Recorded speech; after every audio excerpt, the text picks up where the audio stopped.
Well, hello there. We got Mattel, APOC, Daryl, the Quantum, I see you, Carl over there, and Ricky, the Raid on Rumble. Good evening, guys. Getting ready to go. Hello is not available. Ricky's there. Here we go. Troubled Minds happening in 10 seconds, which is kind of now. So let's do it. Here we go. Looking back to the past again to see if it can inform the future. Starting now.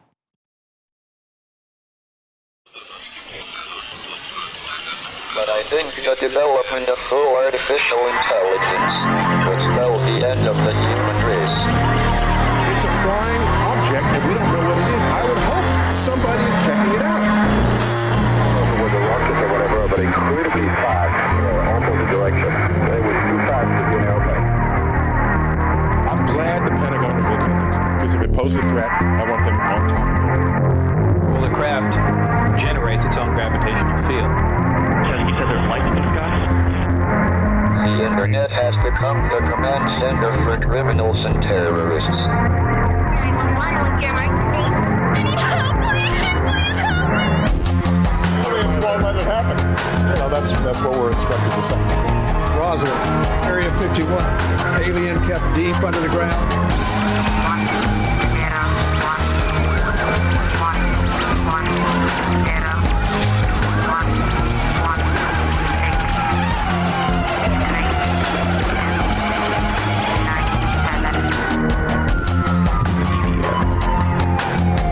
Doesn't have your best interest in mind.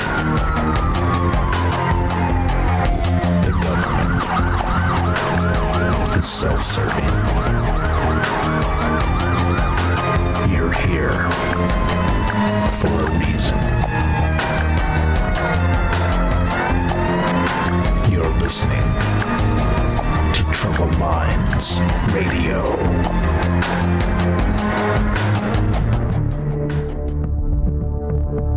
Broadcasting live from a secret bunker just off the extraterrestrial highway. Somewhere in the desert sands outside of Las Vegas. From somewhere in space-time, loosely labeled Generation X on planet Earth.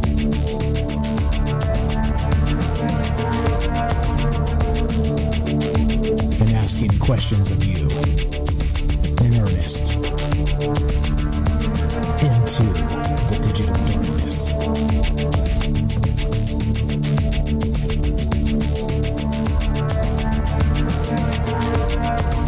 Well, good evening and welcome to Troubled Minds Radio. I'm your host, Michael Strange. We're streaming on YouTube, Rumble, X, Twitch, and Kick. We are broadcasting live on the Troubled Minds Radio Network. That's KUAP Digital Broadcasting. And, of course, 88.4 FM, Auckland, New Zealand. Now, you know me. I've been thinking a lot about not just getting old, because I am, and there's no doubt about that. You get a little retrospective in you when you hit 50 years old, and I just did this past year. However, I think there's, as I like to say, wisdom to be found there. Well, for obvious reasons. One, you've been around the block a few times, but 2, 3, and 4, and 5 is all the things you've learned to do, all the things you've learned not to do, and in the spaces between. And tonight we're going to look at that. We're going to go back to 1986 and look at what that meant then and what it means now. Now, in that particular space, 1986, it was an interesting time. We were in the middle of something known as the Satanic Panic. We've talked a lot about that in the past, but something launched today by Mattel. Was it Mattel? Hasbro, I think Hasbro, actually. And anyway, let me just read you the thing. Instead of me rambling on, it's better to just do it like this. What's up, guys? Hope everybody is doing well tonight. Let me read this. Picture this. It's 1986.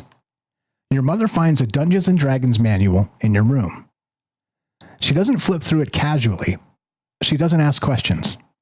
She takes it outside, drops it in a metal trash can, and lights it on fire. You watch from the window as the pages curl and blacken. She's not angry. She's terrified. She truly believes that book could open a door in your mind that would let something dark crawl through. Now picture this. It's 2026. A mother walks into Target with her 8-year-old daughter. They head straight to the toy aisle. The girl's eyes light up when she sees the new Moonspell Magic dolls. Each one of them comes with a cauldron, a spellbook, potion bottles, and instructions for ritual magic. The mother reads at the back of the box. Love spells, crystal charging, moon rituals. She puts it in the cart. She's not scared. She's hopeful. She truly believes these tools could help her daughter with anxiety, with self-esteem, with finding her power in a chaotic world. Same practices, potion making, spell casting, ritual, but the moral charge reversed completely. The first mother was protecting her child from the occult. The second mother is prescribing it. And here's what makes this moment in history absolutely wild.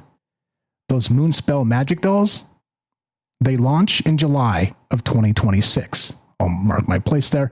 And the articles are down below if you want to check it out. I do recommend it. But I found this, and it was from toybook.com. And this just launched from the headline is this: Mattel delves further into the supernatural with Moonspell Magic by Monster High doll line.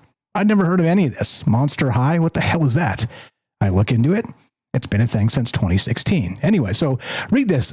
They're releasing these dolls in July. Anyway, back to this. Here's what makes this moment in history absolutely wild. Those Moonspell Magic dolls, like I said, they launch in July. But that's not just any July. That's the month America celebrates its 250th birthday. 250 years since the Declaration of Independence. A nation founded on enlightenment, rationalism, on reason over superstition, on breaking free from the old world's darkness. And we're marking that anniversary by putting witch dolls with working cauldrons into the hands of millions of children. Right? You see where I'm getting now, right? You could call that smart marketing. Or you could call it something else. Corporate magic, a literal invocation where business strategy fails. But here's the question that's going to sit with you for the next 2 hours. What if both mothers were right? What if the mom in 1986 correctly sensed that opening certain doors would lead down exactly to where we are now? And what if the mom in 2026 is also correct that these practices actually help troubled minds survive an increasingly broken world? What if the choice isn't between paranoia and progress? What if it's between two different understandings of what magic is and what it does to us? The Satanic Panic didn't lose. It didn't fade away into embarrassed cultural memory. It inverted. It turned inside out. The symbols stayed the same. Cauldrons, spells, rituals, potions. But we changed what we think they mean. And in July, during the full moon in Aquarius, 3 days after NATO meets in Turkey, while America celebrates 250 years of existence, children across this country are going to pour water into plastic cauldrons and watch hidden amulets appear. They'll be performing magic. The only question is, what kind? I'm Michael Strange, and that's the type of stuff that we like to think about, that I like to think about, that we like to talk about. And this is the question. Lots of questions tonight, but one of them is, how did the forbidden become therapeutic? How did the dangerous become inclusive? What about how witchcraft went from the thing that got you expelled to the thing that gets you a wellness brand deal? And of course, we want to hear from you. That's the goal tonight, to get a conversation going with people that are here, people that understand these ideas, people that recognize that everything is not a simple narrative from point A to point B, and that these things are complicated. But what does it mean? What does it mean in 2026? And how come, as usual, when you look to the past, we see echoes, we see mirrors of where we are, we see even inversions of such in such a short period of time? I'm lucky enough to still be alive. Many people didn't make it to 50. Okay, James Vanderbeek just passed away, rest in peace, at 47, colon cancer.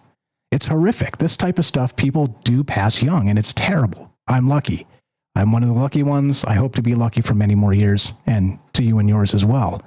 But my point in bringing that up is, sometimes you look where you came from. You look at that 1986 space, which I was 11 years old then, and playing Dungeons and Dragons in the garage, and then wonder why there was such a moral panic then that is completely inverted a mere, 39 years later. It's strange, right? Or is it not? Am I missing something? And so the question becomes many questions. What's going on with this? Why is this a thing? And we'll get into more of these things because not just Mattel and Hasbro going different directions, one of them sort of surging, one of them losing its ass. It's an interesting thing to think about digital, to think about dolls, to think about all of these spaces that are vying for our children's attention and, of course, our attention as well in 2026. So we're going to talk about that tonight. As usual, we will be taking your calls at 702-957-1037. You can click the Discord link at troubledminds.org. I'd love to hear from you. Lots of ideas in play. The way we do this is nonlinear, open-ended, and that's the point. We don't come and do this and try and, lecture or argue or anything. Let's open the book up of ideas and talk ideas. That's what's on my mind tonight. We'll be right back. More Troubled Minds coming up in approximately 1 minute. Don't go anywhere. This one is brought to you by the Stoic Minute. I think it's apt and appropriate for 2026 and beyond because, of course, you cannot control the things that you cannot control. Be right back in exactly 1 minute. We'll see you after a quick break from our sponsor. Feeling stressed? Overwhelmed? In today's fast-paced world, it's easy to get swept away by our emotions. Take a breath and find your inner strength with the Stoic Minute. You have power over your mind, not outside events. Realize this, and you will find strength. The ancient Stoic philosophers understood that we can't control everything in life, but we can control how we react. The happiness of your life depends upon the quality of your thoughts. Focus on what you can influence. Cultivate a positive mindset and let go of what you can't change. Find your inner strength. Live each day with courage, wisdom, justice, and moderation. Embrace the Stoic virtues and find peace within. The Stoic Minute, brought to you by Jack in Oregon. Welcome back to Troubled Minds. I'm Michael Strange. Let us continue, shall we? Okay, so that's the premise. Now, the interesting part to me, there's many interesting parts, but like I said, where the culture inverts, and it's not just for the children, but of course, we're putting ideas into soft heads. And if you go back to, Yuri Bezmenov, I think he talked about this, what's it called? It'll come to me in a second, but it is a cultural subversion of sorts, a way to actually make this turn over an entire ideology in one generation. It was called, it'll come to me. It just came to mind as I was talking about this. It's not in the show notes. But anyway, okay. But you get the idea. If you put ideas into soft heads as children, they certainly flourish into ideas into adulthood and beyond. At least, even if people stop believing in witches and goblins and fairies and all the things, right, from when we're children, ghosts and ghouls and demons and all the things. Well, what if they still, for some reason, impact those formative moments in different ways? Back to that old Dungeons and Dragons mother that threw away the D&D stuff because they were scared their child was going to open a portal to the 9 hells or something, right?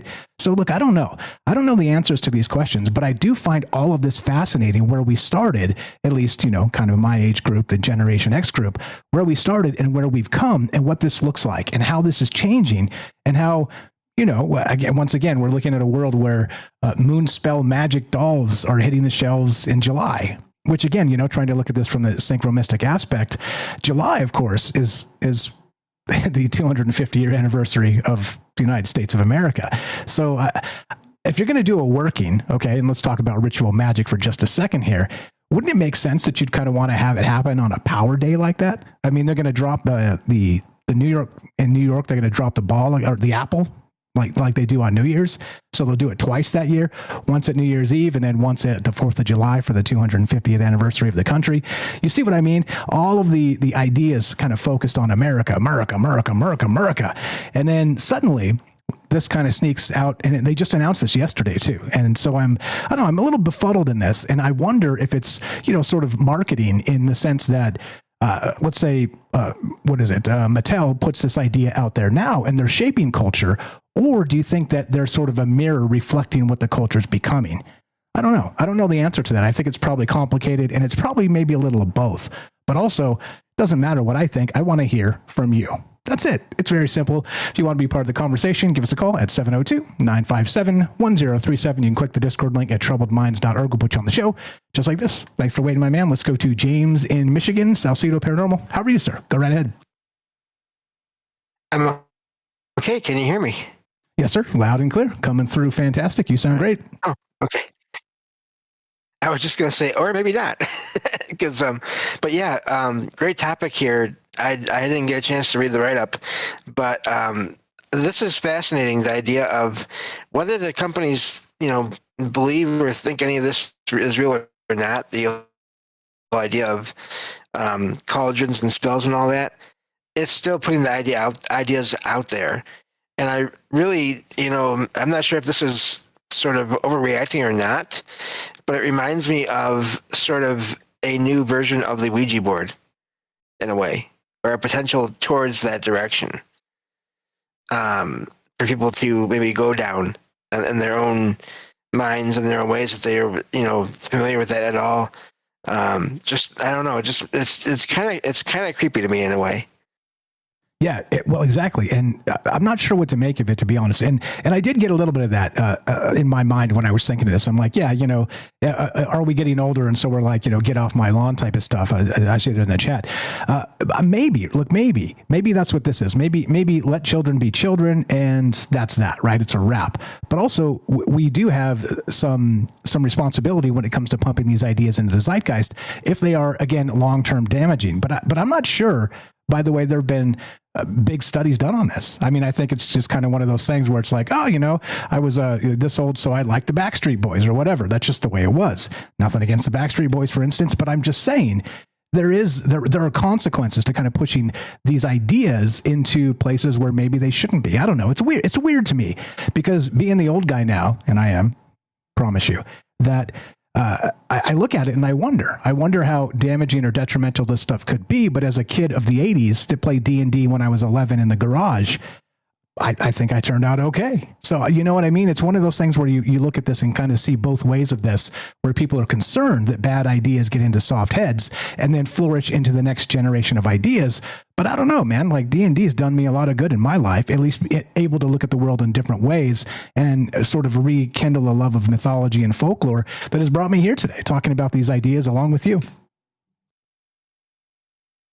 Yeah, and I'm just thinking too, obviously, the other thing that makes me think of here is how the wellness and all that, it does nowadays, meditation is a sort of an accepted tool for medical, in some cases, medical situations where it's supposed to help people, sort of, I don't know, get better in different ways. And I'm not the doctor in any way, so I don't know how all that works, but I've heard of that mentioned in the doctor's office on the ads that they play on their TVs while you're sitting there waiting. I've heard that mentioned before as part of wellness of focusing on your thoughts and your energy and focusing on staying healthy and all that. And so that, in a way, it can almost be considered a spell of a kind that you're doing with yourself. And if these toys are being put out there that also have spells, again, spells are not inherently negative. It all depends on the person and the intent behind it. And so it could be a positive thing. It is just an odd thing that it's being put out there, and that openly, that without any kind of framing around it, where this is all just made up, or the toys are being put out there. The things are being put out there for people to use as they will. Yeah, well, I mean, and that's always been a thing. But then also, there's always this sort of, and I think you could kind of even paint this in the political spectrum as well. There's like a taste for this, and then you get it, and you're like, no thanks. And there's then you get the other thing, and you hate that too. So I do wonder if culturally, this is something we kind of play ping pong with these ideas. And they seem attractive when they're forbidden, right? They seem attractive when this is taboo. But then suddenly when it's everywhere, then maybe it's like, well, don't you think we're maybe rotting the kids' brains kind of idea comes out culturally? And again, here's a good question too for the parents out there. I know many of us are old enough to be parents at this point. And so number one, would you buy these witch dolls for your children? That's the first question, okay? And what's your line between fantasy play and something more? because like I said, it opens up a lot of ways to think about these ideas and talk about them. And even as just a thought experiment, look at yourself, look inside and think about where you came from, and the ideas that we were sort of, that were available to us as children have changed quite a lot because of the fractal of the internet and everything else. But then here we are in 2026 asking if 1986 was even that good. I mean, I don't have to be home before dark or whatever, but I mean, there's a lot of things I like 1986 about too. But sorry to interrupt. Go ahead there, James. No, that's fine. And I missed the part where it was going to be dolls as well as the cauldrons. I just missed that part. I was just thinking of the cauldrons and the spells. But I mean, dolls are a whole other fascinating topic because in ancient times, way back when, dolls were not toys. They were not just toys. They were used to as vessels for energy and or consciousness, either of spirits or of deities in some cases. So that whole aspect of that, and I mean, dolls have been around for kids to play with for years too. So I'm not saying that all dolls are meant to be that, but I find that fascinating that it's a doll in a cauldron. So you're in effect, as a kid, you're able to have this other form doing these spells, so to speak. In your imagination, you're thinking this person, if they want to think of it as a person, the doll or whatever, is doing these spells. I'm not doing them. They are. And that gets into a whole fascinating idea to me of, well, who really is doing what there? Yeah, the working is now passed off to somebody else. Maybe too, and that becomes really another layer to this. Is that it's kind of like we talked about probably a couple 3 weeks back. The Ouija board, right? They were one of the top selling things in the late 70s, early 80s, and it was like a spirit board for real. And they're like, yeah, it's fine. Milton Bradley's selling the hell out of these things. And then suddenly that turned, and there was a whole episode kind of looking at it in that perspective. But now we look at this with the sort of the turning of that idea of the Ouija board falling out of favor, let's say. But now, I mean, it's back full barrel with this, full double barrel with this Monster High type stuff and these dolls. And let me read you a little bit on the dolls so you have some context. I know you didn't get to read the thing, and this is some context for everybody else. But Mattel is launching a new Monster High spinoff line called the Moonspell Magic, featuring 5 witch-themed dolls from a world where monsters and witches live together. Debuting at Toy Fair New York in February and hitting retailers in July. And that's the part that caught me because, of course, July 4th is 250 years of this country. So I was like, if I was this conspiracy theorist, which I'm not, but if I was, I would consider, well, if you're going to release some kind of ritual magic into the zeitgeist, certainly July 4th of the 250th year of the New Rome, or New Babylon, as some would call it, maybe it makes some sense. Anyway, that's a little filling in some gaps there. But Mattel is going to deliver these, delve further into the supernatural with Moonspell Magic by Monster High doll line. There you go. Now, a couple minutes left. What you got? So again, we have what is supposed to be a fictional thing, as usual, drawing from all kinds of stuff from the past. Thoughts and mythology and all that involving monsters. It's all fiction. But yeah, that's fascinating to me that they're doing this. It's based on a fictional thing, and so the intent would be you would think it's fictional, and it may be, but also, as we know, the whole ideas of thought forms and tulpas and all that can fit in too. And just think of, I'm just thinking of all the accounts of kids having imaginary friends, and I'm sure in many cases they are imaginary. In other cases, there's other paranormal things that happen around those imaginary friends. So I'm just sort of. I don't know what I'm saying here, but that's where my mind is going with all that. No, you're good. You're right on the game. It's no problem at all. James just actually jumped over from the Ricky stream. He's got Ricky. Anything is possible. Has got a second series called Beyond. What's it called? What's it called again? Beyond the Possible. Yeah, that's what I thought. Beyond the Possible. I didn't want to say Beyond the Strange. Shout out Dave Cruz. But no, Beyond the Possible. And James is on there just about every Sunday, and they're doing great work. And I wish I could watch more of it, but it's literally smack dab in the Troubled Minds prep time. But I'm sure they're having a blast over there. But giving James a breather here so he can kind of catch his breath after a couple-hour marathon over there. So you're the best, James. Appreciate it. Chill. We'll get back to you momentarily. You're welcome to stay at if you've got more. And I appreciate you jumping in here after the marathon. If you need to kick back and take a drink, go do it. And we'll be back for you just a second, okay? Yeah, no, happy to sit in. Right on. You were the best. And I'm Michael Strange. This is Troubled Minds. I'm calling this Radical Subjectivity. After last episode I was on about radical agnosticism, let's talk about radical subjectivity in terms of a satanic panic inversion.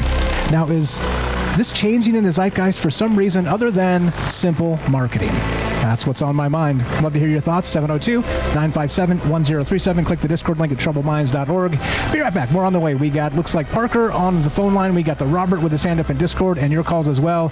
Do not go anywhere. More Troubled Minds in just one moment.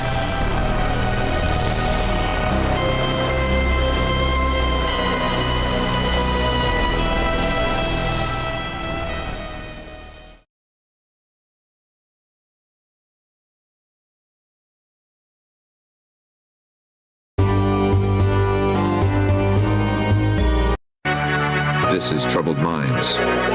Your host, Michael Strange, the master of the mysterious, is here to guide you through the shadows of the unexplained. Everything's great until all my MIDI triggers die, and then it's not good at all. 1 second, please. Here we go. My goodness gracious. Let's just play this because it's funny. It's just going to get weirder and weirder and weirder, and finally it's going to be so weird that people are going to have to talk about how weird it is. I look for the invention of artificial life, the cloning of human beings, possible contact with extraterrestrials, possible human immortality, and at the same time, appalling acts of brutality, genocide, race baiting, homophobia, famine, starvation. The mushroom said to me once, it said, "This is what it's like when a species prepares to depart for the stars. You don't depart for the stars under calm and orderly conditions. It's a fire in a madhouse." And that's what we have, the fire in the madhouse at the end of time. This is what it's like when a species prepares to move on to the next dimension.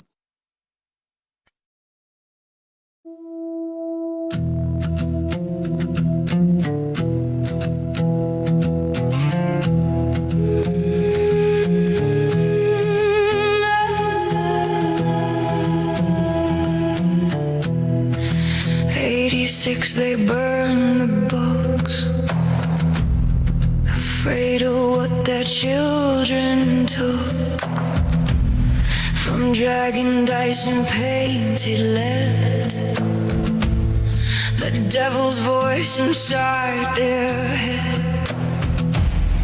They saw the symbols, felt the fear, kept magic far from what was gear. But somewhere between then and now, the moral compass turned around.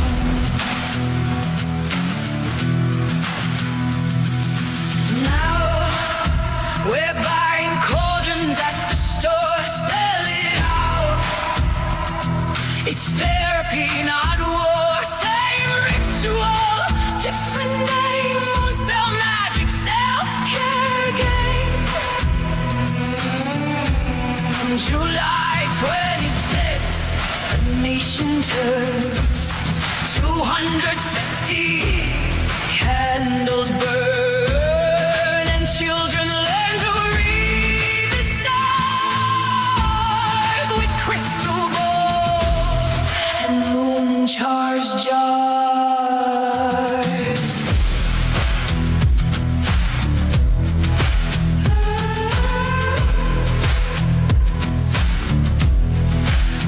Can't see but leads the sky.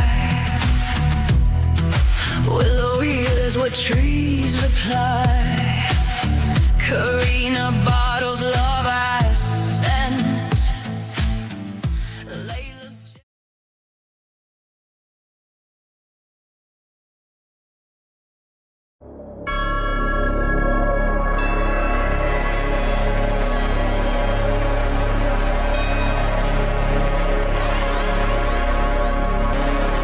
back to Troubled Minds. I'm your host, Michael Strange. We're streaming on YouTube, Rumble, X, Twitch, and Kick. We are broadcasting live on the Troubled Minds Radio Network. That's KUAP Digital Broadcasting. And, of course, 88.4 FM Auckland, New Zealand on the Underground Media Network. Tonight, let's read the thing. Better to read the thing, Mike, than ramble on. In 1986, parents burned D&D manuals fearing they'd corrupt kids into witchcraft. In 2026, parents buy witch dolls with cauldrons and spellbooks as therapy tools. Same practices, opposite moral charge.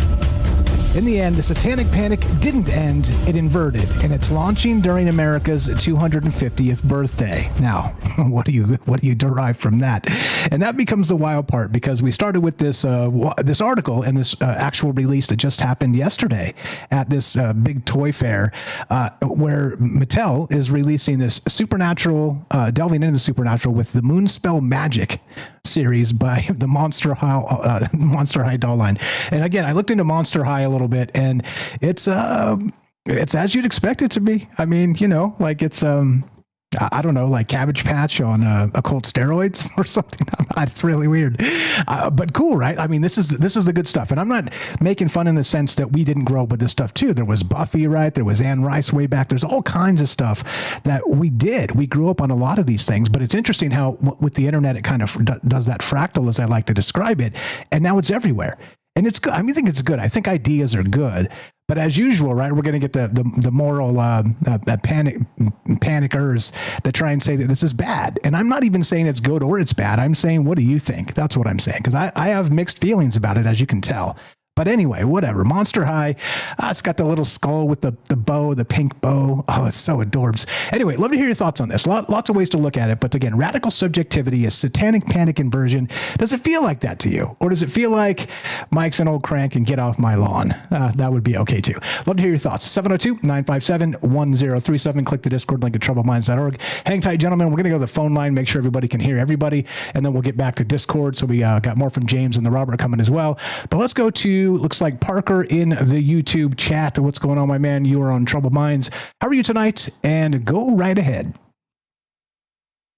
Hey, Michael, it's Parker. It's good to be back. So, glad to have you back. What I want to talk about really quickly. Sure. Yes, awesome. What I want to talk about really quickly is, so your idea on inversion and magic and the zeitgeist, and how all these powers that play with basically the social structure at large, but also, as you were bringing up, the Satanic Panic of the 80s, which in a lot of people could argue is itself a historic inversion of the earlier, witch panics prior that have happened twice before, not just the witch trials, but also earlier in American history as well. That this pattern of inversion, in a way, is tied to a lot of what these people in the kind of UFO community always go about frequency. They talk about Tesla, they talk about, many different subjects, channelers talking to supposed entities, talking about frequency, yada, yada, yada. And I think it really relates more to this larger zeitgeistian social magic. What we'd call magic is not what they make us look at, which is this like individualistic, ceremonial, individual power gaining through demons, etc. That's what they always point to. But the reality is that the magic is more of a mind magic that involves a group of social behavior over frequency, over how many things happen over a period of time that cause consequence and reaction. This is also tied into how a lot of corporate movements have happened in the past, where you create a problem, you offer a solution, and then you become the savior of the problem itself. And then you can continuously invert this triad over time, opposite of what the natural frequency or patterns that happen in nature. And by doing that, you gain control of the pattern and you invert everything on top of itself. And it goes in and out and inverts the actual topics that you're talking about. And not to mention, with the files coming out, it's really tying together so many lines of origin for a lot of these things. And I'm glad I'm talking to a small group of people. I think there's only 15 people watching this, but you can go on many different channels on YouTube. There's some that are really, really good at summarizing some of this, I think, and we're getting pretty close to the truth of our own history, I think, in the next few years, which is kind of scary in a lot of ways. And it's tied to, like Mattel, like I was bringing up the files, people know what I mean. Mattel's really deep into a lot of the connections in there, and the CEOs and the people with power and money. And these ceremonies they do are extremely tied to the timing and frequency of things that happen in nature. But they're inversions. It's kind of like how people get obsessed with magic numbers in the Bible or different religious works, and then they never seem to get anywhere with it, but they associate and maybe roll off into schizophrenia. Well, it's because the numbers themselves are inverted from their original meaning on how they line up naturally. And when you remove all the mud, it's just what is. There is no magic. There is no separation. It's just technology is a form of magic. Mind is a form of magic. It's just power. So that's just an idea I wanted to bring out, that maybe this entire inversion itself is the classic thing they've been doing in UFOlogy for 80 years. Muddy the waters, muddy the waters, muddy the waters, invert the language, simplify it, make sure you focus on one word and don't realize it could mean 3 different things. And then it makes it really hard to get anywhere. It's a really easy tactic. So yeah, that's my little spiel. No, well said. And I think it's interesting too, because with us, this group, we do try and get these ideas and put them together and untangle them and find out what's really happening.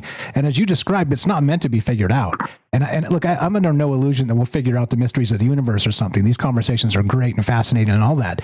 But beyond that, I think we're supposed to be confused about a great many things, because even, hard numbers and data and spreadsheets, all that's even obfuscated because it's twisted and, misrepresented and all the things. So what you're describing is, we've talked about this, of course, a lot in the past, the controlled opposition aspect of everything. You're kind of playing ping pong in the cultural zeitgeist.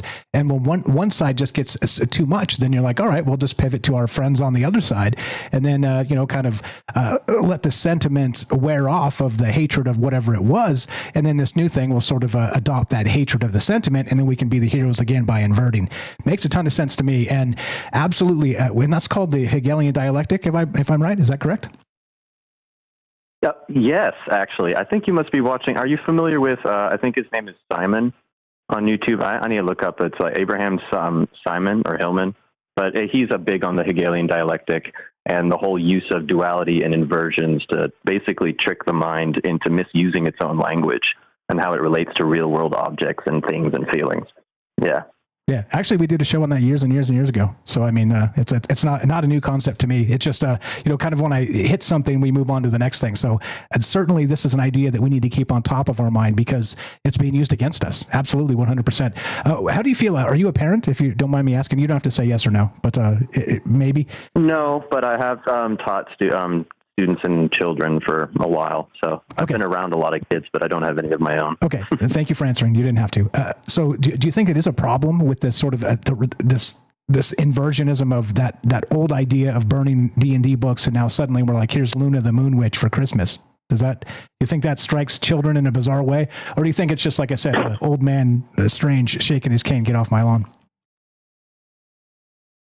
Well, I mean, I'm very progressive as a person. Like my personal philosophy is all about personal autonomy to the self and also harm to, the world at large. So, anything that doesn't hurt others and also doesn't hurt yourself is okay. I add that little extra to it. Like we should be responsible to each other for our own happiness as well. That's how you create a good society. If you just let anyone roll off in any one extreme, then you're stuck. This is why I really liked how you were phrasing at the beginning of your show, this kind of center, because it's kind of like again, I brought this up last time I talked, how words fail and how the common thread throughout a lot of this, even the weird satanic worship and stuff that we're learning about in the files, that it seems that is still going on today amongst the powerful. And for all we know, has been going on since the Khazarian Mafia 2,000 years ago. Who knows if that's real or not? It's tied to the whole Elohim ideal in 12,000 years ago and us being messed with, yada, yada. Who knows if that's real? That's also part of the Planet of Nine, Planet of Choice book that we talked about with Schlemmer. There's so many books. They all tie the same ideas together, but it's hard to say which one originates from each other, or they're just copying from each other. Is it actually an original idea, etc.? But this inversion, this center, the idea of the cross is kind of like a way to think. It's how to stop allowing your brain to just simply think left to right, but thinking of more of a spectrum of color from a center, and then up and down, black and white, a frequency or amplitude of action. no longer good and evil, no longer power and weak. It's more spectrum of action between amplitude and frequency. So, I mean, this is what I think Tesla was really trying to get at when he was talking to people, but he couldn't because it's a social idea, not a scientific one. And he himself even talked about how his own visions and his own crippling self-doubt and all these things was a failure of language, his inability to communicate with people. It really is most of our problems today, is our failure to communicate with each other properly. Even me working with my own YouTube channel, I think I've re-recorded it like 5 times in 5 different ways. Go crazy, be entertaining, be really deadpan, be serious, et cetera, et cetera. No amount of editing can, fix the cardinal sin of being boring, but we live in a society where attention is so important. Yeah, so it's difficult, Well said. Which was my demon, by the way. My main demon was communication. I couldn't effectively communicate my thoughts to my mouth in an effective manner enough to seem like I wasn't a weirdo human. And so I took on the challenge to be here, and now I am a weirdo human for sure, but certainly my thoughts can hit my mouth faster than many people, and that's a good thing. The storytelling archetype is the storyteller itself is a good thing, and so welcome to it, man. I mean, glad to have you here, and I do have your link for your YouTube channel. I followed you over there, and if I didn't put you up on the website, I think I may have. I think I may not have. I will put you up very soon. Tell everybody what that is real quick, and I appreciate you calling in tonight. You're the best. Oh, thank you. I appreciate you. And I appreciate everyone listening in as well. I hear there's a lot of Texas people in the audience, so howdy, y'all. The channel is Experiencer Portal. I don't have my first video up yet. I just have a little 40-second blurb. If you want to subscribe, I appreciate it. The first video is just going to be about my personal experiences. I'm going to try my best to make it entertaining, but it's interesting stuff, and it's a beginning. I think the last thing I'll say before I go so other people can get on the line is that I think our last choice, regardless of what's going to happen, is that we need to try to speak our realities out to the world, whatever that is, and not let anyone else tell us otherwise. Say our truths, which is this happened to me, this is how it happened, this is how I saw it, this is how I felt it. Now, can we just talk about it? And then, honestly, I think that will change the world faster than us just trying to vote for the same people over and over again, or repeating the same patterns over and over again. If we're becoming more educated through history, more educated about the things going on around us. And I think it's a good sign. We should have hope right now that the files are coming out, because it means they're out of options. It means change is coming no matter what. We just need to be patient. That's where I'm at. And I hope everybody has, a great time, and we all get out of this happy.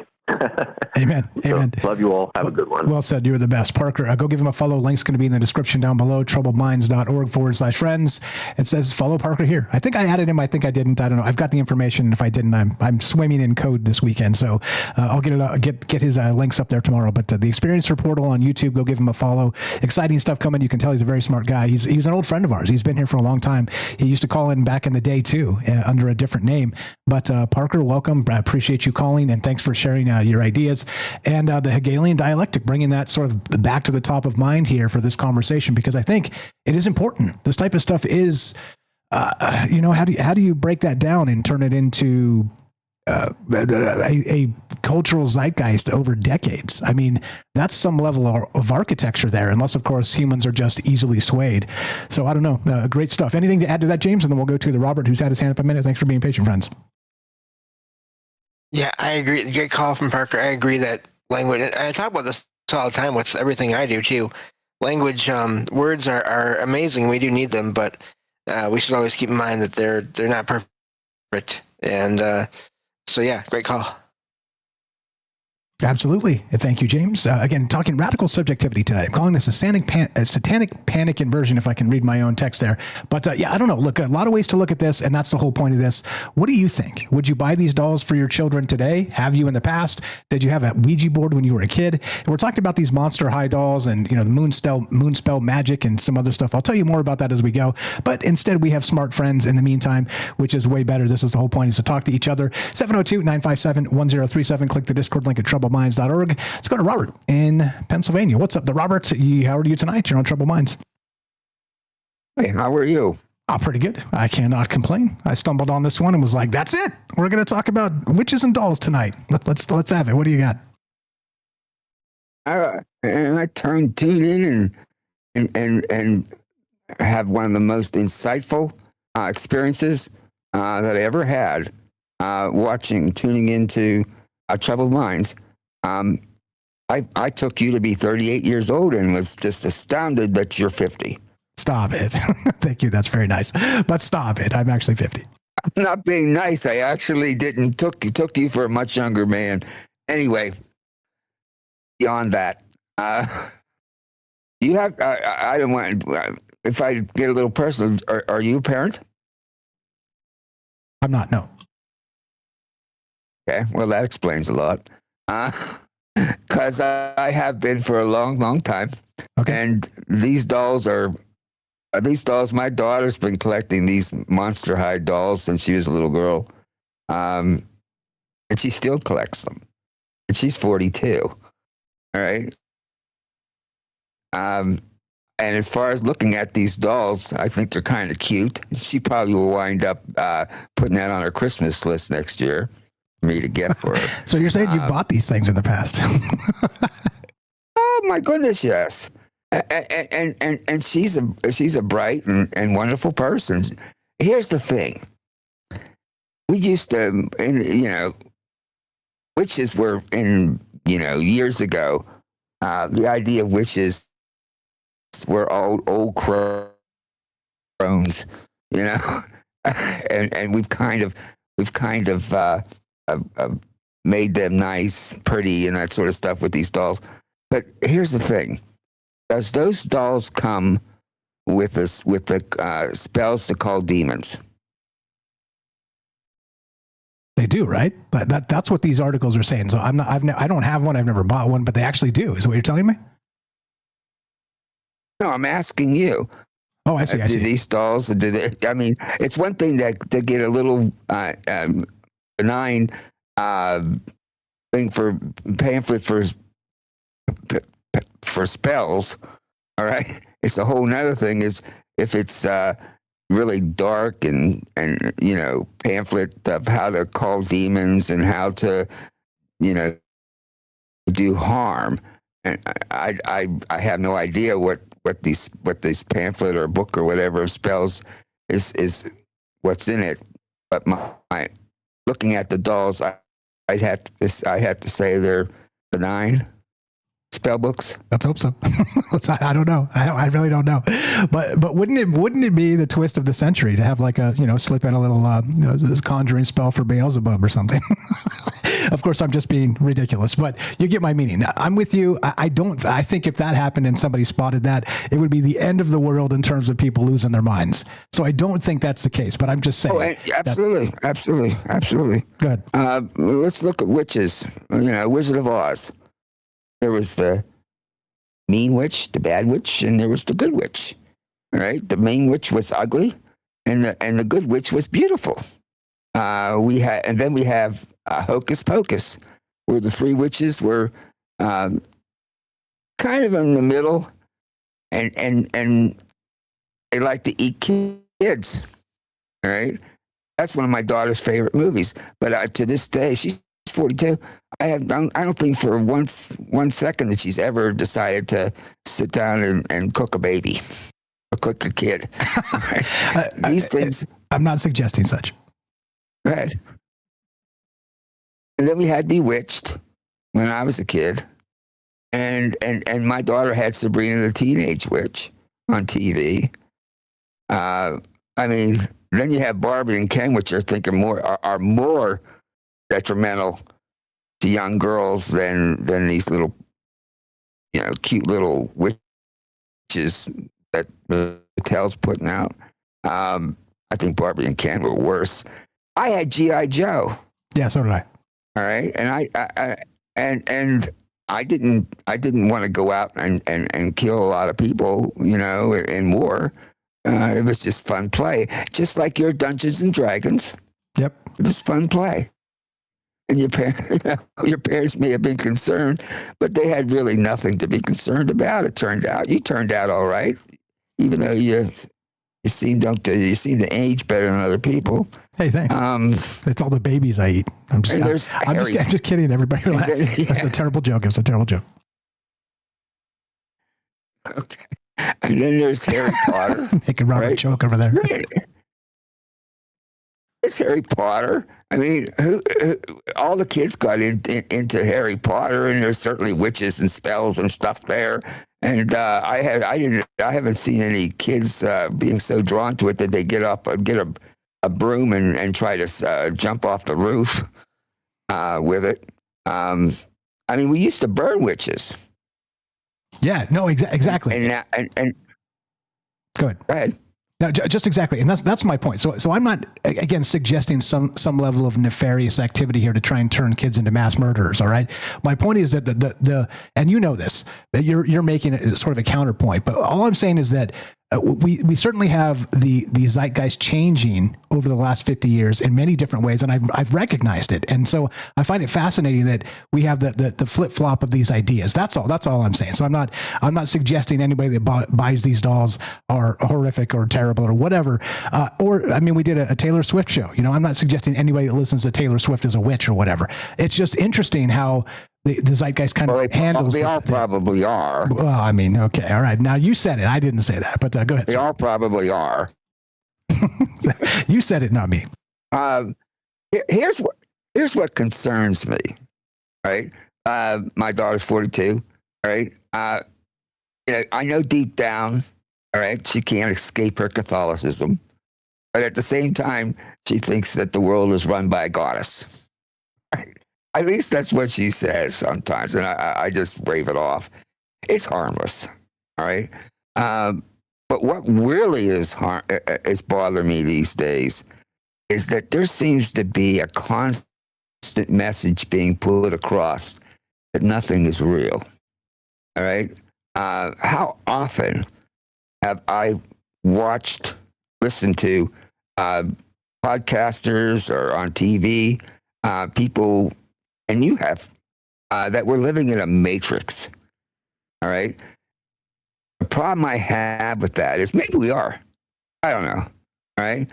But what we're teaching our kids, and that would be I would say the generation 30 down, is that nothing is real. Don't believe in anything. Nothing is real. And so it causes them to get a little bit in the head. I mean, if you can't count on the sidewalk you're walking on being real, that also changes people's morality, in my opinion. Because if nothing's real, there's no evil. There's nothing bad we could do. Even if we do something bad, it's not real. And I'm worried about that. Now, you sound like the get off my lawn guy. You crank. No, but I agree with you. And so because of course the moralism of the old religious ideal was you're either, with the moral regime or you're not. But of course in 2026 we recognize it's quite a bit more complicated than that. And so I agree with you. I think fractal ideas are a way for us to lose that human identity, and that's why I'm here. It's why I'm talking about these things and why I think it's important. And frankly, you said it better than I could. I was trying to find the words for what's been bothering me, and I'm really having some problems with that, but you seem to sum it up pretty good. Thank you. I've had a lot of practice with a lot of smart friends. Yes, you have. Yes. Appreciate that. So that's about all I've got there. Let's not worry about the dolls, right? Let's not worry about G.I. Joe or Dungeons and Dragons and things like that. There, kids enjoy them, and they grow up and they become Michael Strange. Let's hope so. I mean, let's hope not. Let's hope you become way more successful than Michael Strange. But in any case, I get your point, and you're right. You turned out okay with G.I. Joe. I turned out okay with Dungeons and Dragons, and I do want to caveat that nobody actually died in G.I. Joe. So that's why you didn't turn into a mass murderer. Also, in Dungeons and Dragons, like you said earlier, with the Dungeons and Dragons, it's why you're where you're at now. All right. Yeah. You have a very, very, solid knowledge of mythologies and things like that are interesting to listen to. Thank you. I appreciate it. Right? That game taught you. That game taught you a great deal about those things, and you carry it over to your program, and I congratulate you. So not all kids' toys are just brain, what am I saying? Brain rot. Brain melting. All right. I got you. Brain rot. There you go. I got brain you. rot. You're the best. Oh, you're getting close to a commercial, and I'm going to get off and let somebody else. You guys are radio pros. Appreciate you, the Robert. Have a fantastic night. Thank you for the call. You know him, you love him, the Robert. Give him a follow at troubledminds.org/friends. Scroll down. It's alphabetical, but it's under the Robert because that's his writer name. He's a mentor to me and to us all. Check out his book, Stories from a Fractured Mind, the Robert Collection. Link is there. It's on Amazon. You can buy it tonight, get it tomorrow. Be right back. More Troubled Minds coming up. We got James, we got Mattel, and your calls as well. What do you know about an inversion of the Satanic Panic? Are we stuck in this Hegelian dialectic, shout out Parker, or is it something different? Be right back. More Troubled Minds on the way. Don't go anywhere.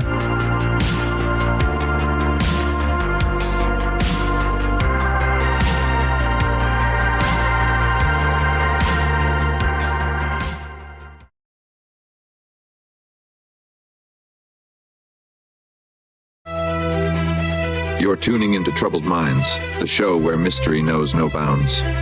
Stay tuned for revelations that'll keep you questioning the fabric of reality. Let's check the news.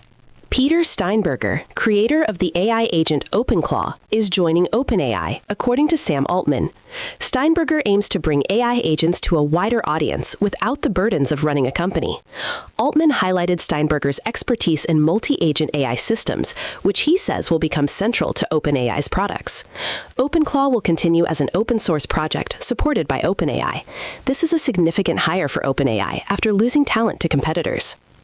Adventurer Andrew Bedwell is attempting to cross the Atlantic Ocean in a custom-built 3-foot microyacht called Big Sea V2. The tiny vessel, equipped with solar panels and essential navigation technology, will travel 1,900 miles from Newfoundland, Canada, to Ireland. Bedwell aims to prove the seaworthiness of his compact design and achieve a remarkable feat, documenting his journey on Instagram. David Green was contacted by a former colleague who believed Green's voice was used in Google's Notebook LM, an AI tool that creates podcasts, without his permission or knowledge. The article details how romance and investment scams are increasingly targeting vulnerable individuals, particularly those over 60, leading to significant financial and emotional devastation. It presents the stories of Kate Kleiner, Beth Hyland, and Jackie Crenshaw, who were each defrauded out of significant sums by scammers who built trust and exploited their emotions. The FBI reports a surge in fraud losses, especially in crypto-related schemes, with romance scams being a major vector. The article also highlights the efforts of victims-turned-advocates like Patsy Roach, Kate Kleiner, Beth Hyland, and Jackie Crenshaw, who are working to raise awareness, educate others, and support fellow victims in an effort to combat these crimes, despite the challenges of underreporting and the emotional toll these scams take. Thanks for listening to the Troubled Minds Radio Network. Indeed. What's up, guys? Hope you're well tonight. Just hanging out, doing stuff, talking ideas. And sorry about that horrific joke. That was horrific, especially in light of the files as we've been talking, because maybe some of that stuff will come out in it. What is going on? What's up? Carl was first over there on Rumble. If I missed anybody, just say hi. I'll say hi back. Ricky, thanks for the raid there. Hello is not available. Love the name. What's going on, guys? Hello. Hiker, thanks for all the good stuff over there, the mod stuff over on Rumble. Appreciate that very much. If I miss anybody as we go, just say hi and I'll say hi back. Trying to do my best to keep up. Good evening. Margie's here. What's happening? Hiker, like I said. Theo, what's happening? Theo in Philly, the official poet of Troubled Minds. Gordo, how you doing? We got a Puff sighting. I don't see Puff yet. At least there's a Puff sighting. There we go. Scrolling through the chat real fast. Margie, I see you. Hello. I'm trying to use the human brain to parse text as fast as possible. Let's see how fast I can do this. Lots of chat on Rumble. Holy crap, you guys are great. Thanks for being nice to each other. That means a lot to me. What's up, Parker? Thanks for the call. Fred's over there on YouTube. We got Sylvain. How you doing? Mr. Duffy. Lots of great chat on YouTube tonight as well. What's up, OC Skywatch? How you doing? I saw Ioxy's here. Good evening. OC Skywatch. What's happening? Thank you for hanging out with us. Satya was over there on Discord. And lighting up the chat last night, too. Derek the Night Stalker, I see in the chat. How you doing? Good evening. How you doing? My college had a Quidditch team. A kid from my hometown was a seeker. What the hell? Is that like a goalie? I've never seen Harry Potter, believe it or not. None of them. I haven't read any of the books. I barely know any of that stuff.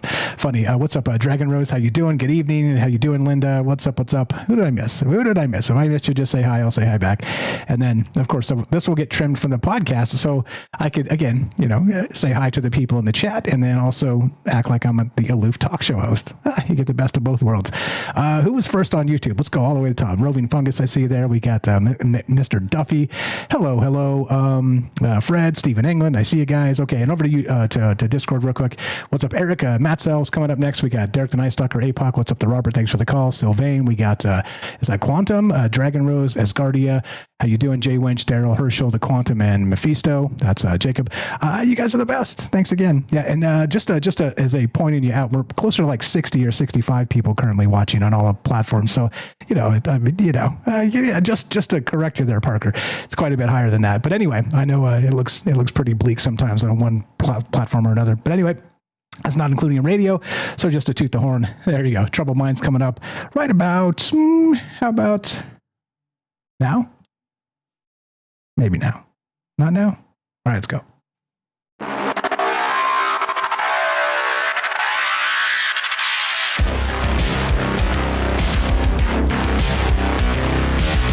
Welcome back to Troubled Minds. I'm your host, Michael Strange. We're streaming on YouTube, Rumble, X, Twitch, and Kick.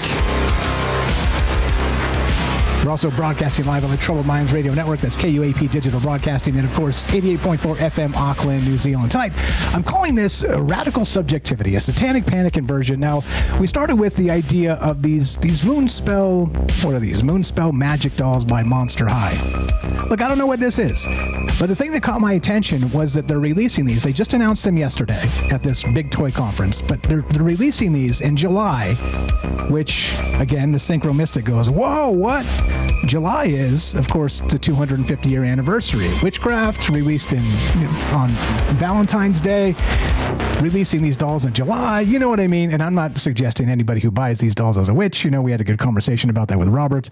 But I'm just saying that, there's some things that happen that make your eyebrows raise when these types of things are announced, and you notice some patterns. So that's all I'm saying. So look, I agree too with Robert. I don't think that this type of thing, one thing in particular, can corrupt somebody like that, right? There's a whole manner of things that happen in society, parents or lack of parents or et cetera, so on. The friends you hang out with, all kinds of stuff that influence the hell out of you.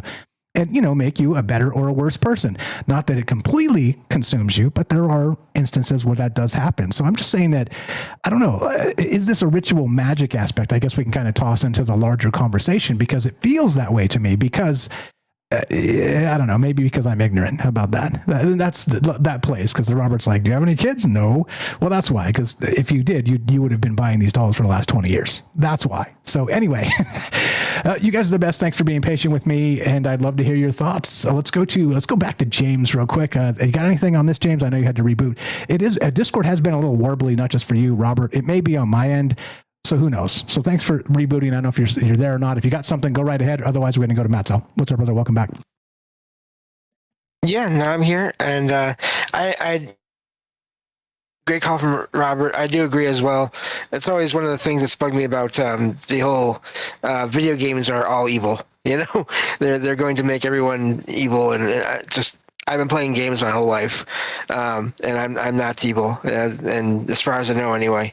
But no, and so I'm just curious about the timing of that, and then I am curious about what spells are included, and going to what he was talking about there, he asked if there was if the spells included were to summon demons. I doubt that, but I'm also curious if these spells include the names of any fictional characters within that world, within that fictional world. Just because, again, going back to the idea of thought forms, all this energy from who knows how many people over possibly years, decades, however long kids play with, that particular, those spell books or whatever. And spell books is kind of, I'm sure it's just a little pamphlet thing or whatever, like Robert was saying. But anyway, that would be my one question about that and possible negative thing, although I don't think it'll happen in that way either, really, to be honest. Yeah, well said. And once again, that's why we throw these ideas out there and see what happens as part of it. I don't know the answers either. Let's talk about how they kind of impact us, how they've impacted our family, and what you kind of see outside of that circle, that aspect of life itself. I think it's important. It's important to recognize the things that maybe don't directly impact us, but then also be able to recognize that sometimes they may be more important than the things that did, or of course quite a bit less. You see what I mean? As usual, wishy-washy, fence-sitting Michael Strange on the prowl. If you want to be part of the conversation, love to hear your thoughts. 702-957-1037. Click the Discord link at troubledminds.org. Real quick on the phone line, if you got a stream up, please pull the stream up. We got Mattel coming on Discord. You may not be able to hear them on the phone line. That's my fault entirely. I'm working on fixing that. Sorry. You are next though. Hang tight and we'll get to you. Mattel in California. Thanks for being patient, my man. You're on Troubled Minds. How are you? Go right ahead. Hello. Or no? Test. 1, 2, Mattel. Maybe a Discord issue again. If you want to call back on the phone line, we can do that. You tell me. I know you know how to do that. Okay, he dipped, so we'll get back to him momentarily. Yeah, let's see if he gets right back in here. Sometimes, and again, just a reminder, guys, if you're going to use Discord to call into the show, you got to update it before the show, because if you're on an older version, it's not going to work. It's broken everything for years, and it took me forever to figure it out. But now that I do, I can just tell you as a PSA from time to time that this is the way this works. You got to update the Discord. And I don't know that that's the case, by the way. It's just a nice time for a friendly reminder. But okay, so let me read some more of this from while Matt's calling. So let me read a little bit of this while he's getting in on the phone line. So this line of dolls focuses on themes of friendship, self-love, and embracing your own magic. It was developed with inclusive design input from groups such as the American Foundation for the Blind and Hearing Milestones. And here's why. Each doll has a distinct witch identity, style, and magical specialty. Karina Song, Willow Thorne, Claire DeLuna, who's a blind clairvoyant witch, Layla Stone, who's one of these is a deaf witch. And it's an interesting thing because they're kind of leaning into the idea, and we've talked about this in the past quite a lot. And with James too, we've talked about the idea that, you know, if you lose a particular sense or one is quite a bit weaker than the rest, then the rest have a way of sort of growing as a result, right? Counterbalancing that. And it's not always, but of course it is one of those things that we've talked about. But it's interesting that they put that in the space of these little witch dolls to kind of be inclusive in that regard. And look, you know, everything doesn't have to be political. You know, there are particular places where this is good. This is good stuff for people out there that need it. And there are people that need it. There are people that need a helping hand. And so, you know, not to be political and stupid about things, which is the way they want us to be. It's like, hey, I thought it was kind of a nice sentiment and a nice notion when I was reading this idea. But also it's witchcraft being released on, witch dolls being released around the 4th of July of the 250 year. Yeah. Anyway, 702-957-1037. Click the Discord link at troubleminds.org.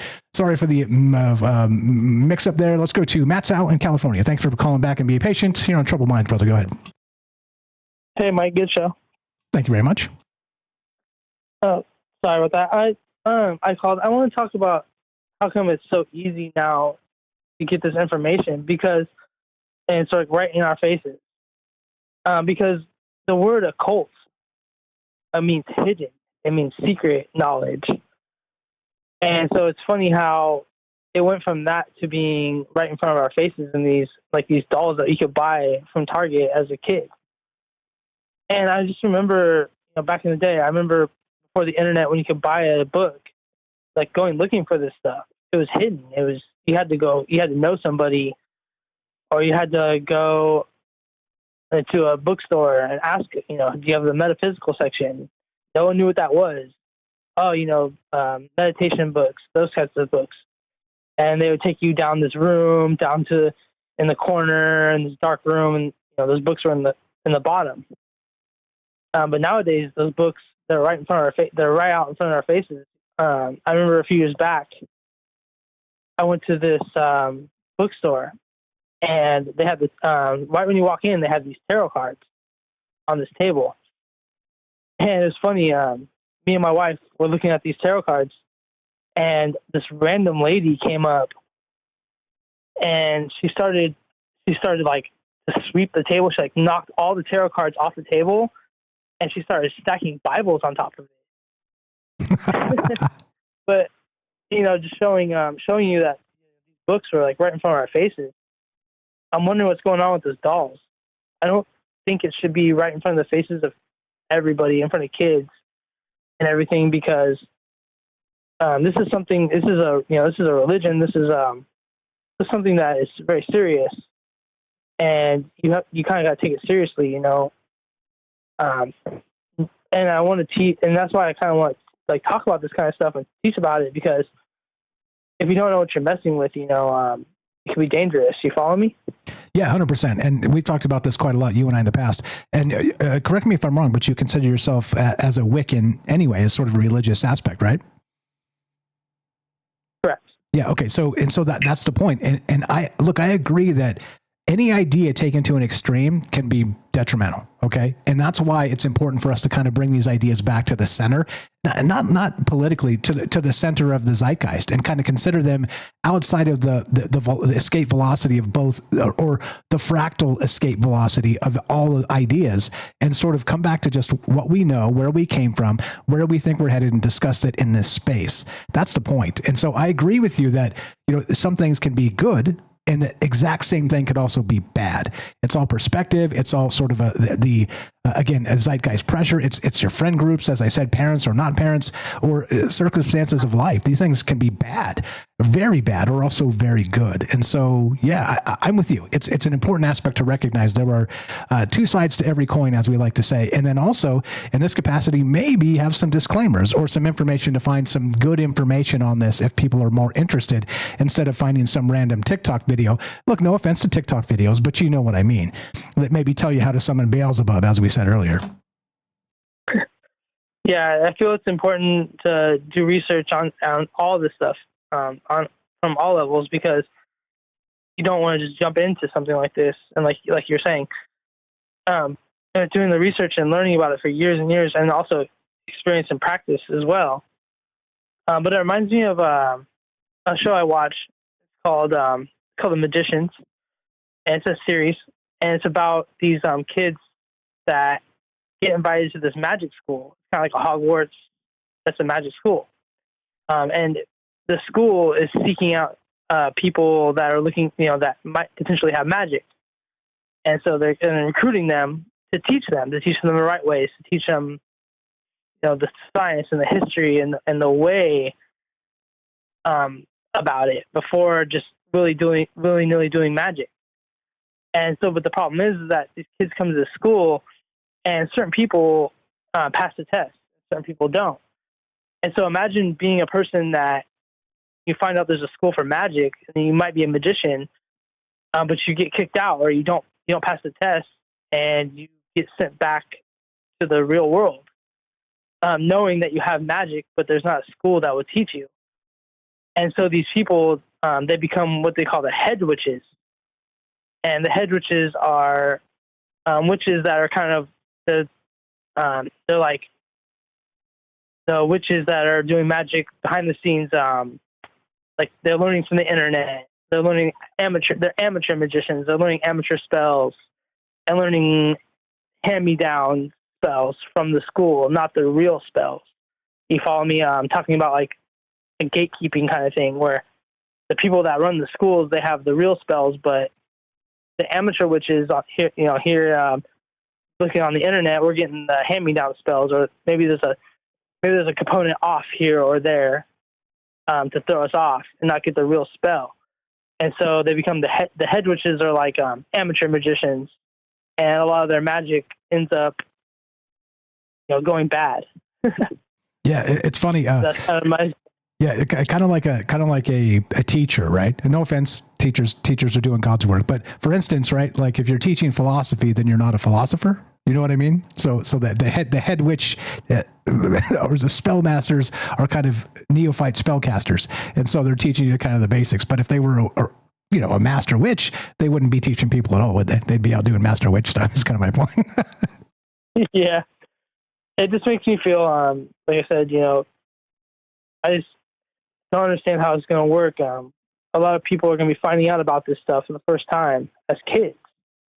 And I think we just have to be careful. I think that the information needs to be, I not gatekeeped, but like taught as more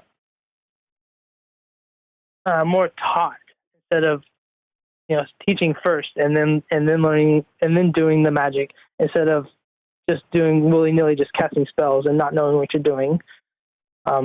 Sorry, that's out there, but follow me. Thank you, Mike. No, you're the best. I appreciate the call, and I agree. These are things that can be, as we've talked about, a mind virus. Like this can consume you. This type of idea, and so it's important to balance it, and then talk to people about these things. That don't go into reclusion with these ideas, and then let sort of the dark night of your own soul take you to the ends, which are just the bad ends. And so I agree. It's important to keep these ideas in the light. Is my point, and I know you agree, and you're spot on. And fire as always, you're the best, brother.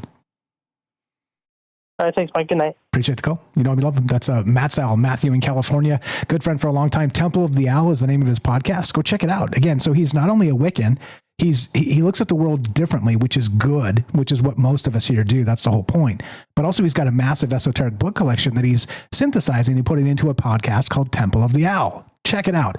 TempleoftheOwl.com. Every time I listen to it, I'm impressed. He's got a wealth of knowledge, and he's bringing that to the podcast world. And he's also on a Troubled Minds radio network as well, along with James and all the rest of these fine folks. Herschel, shout out. Ricky, lots of great people that are part of this. And so thank you again for being included and caring and understanding the ideas enough to at least entertain the nonsense that goes on in my head, but not Matthew. He's got fantastic stuff coming out of his head. 702-957-1037. Click the Discord link at troubledminds.org. We'll put you on the show.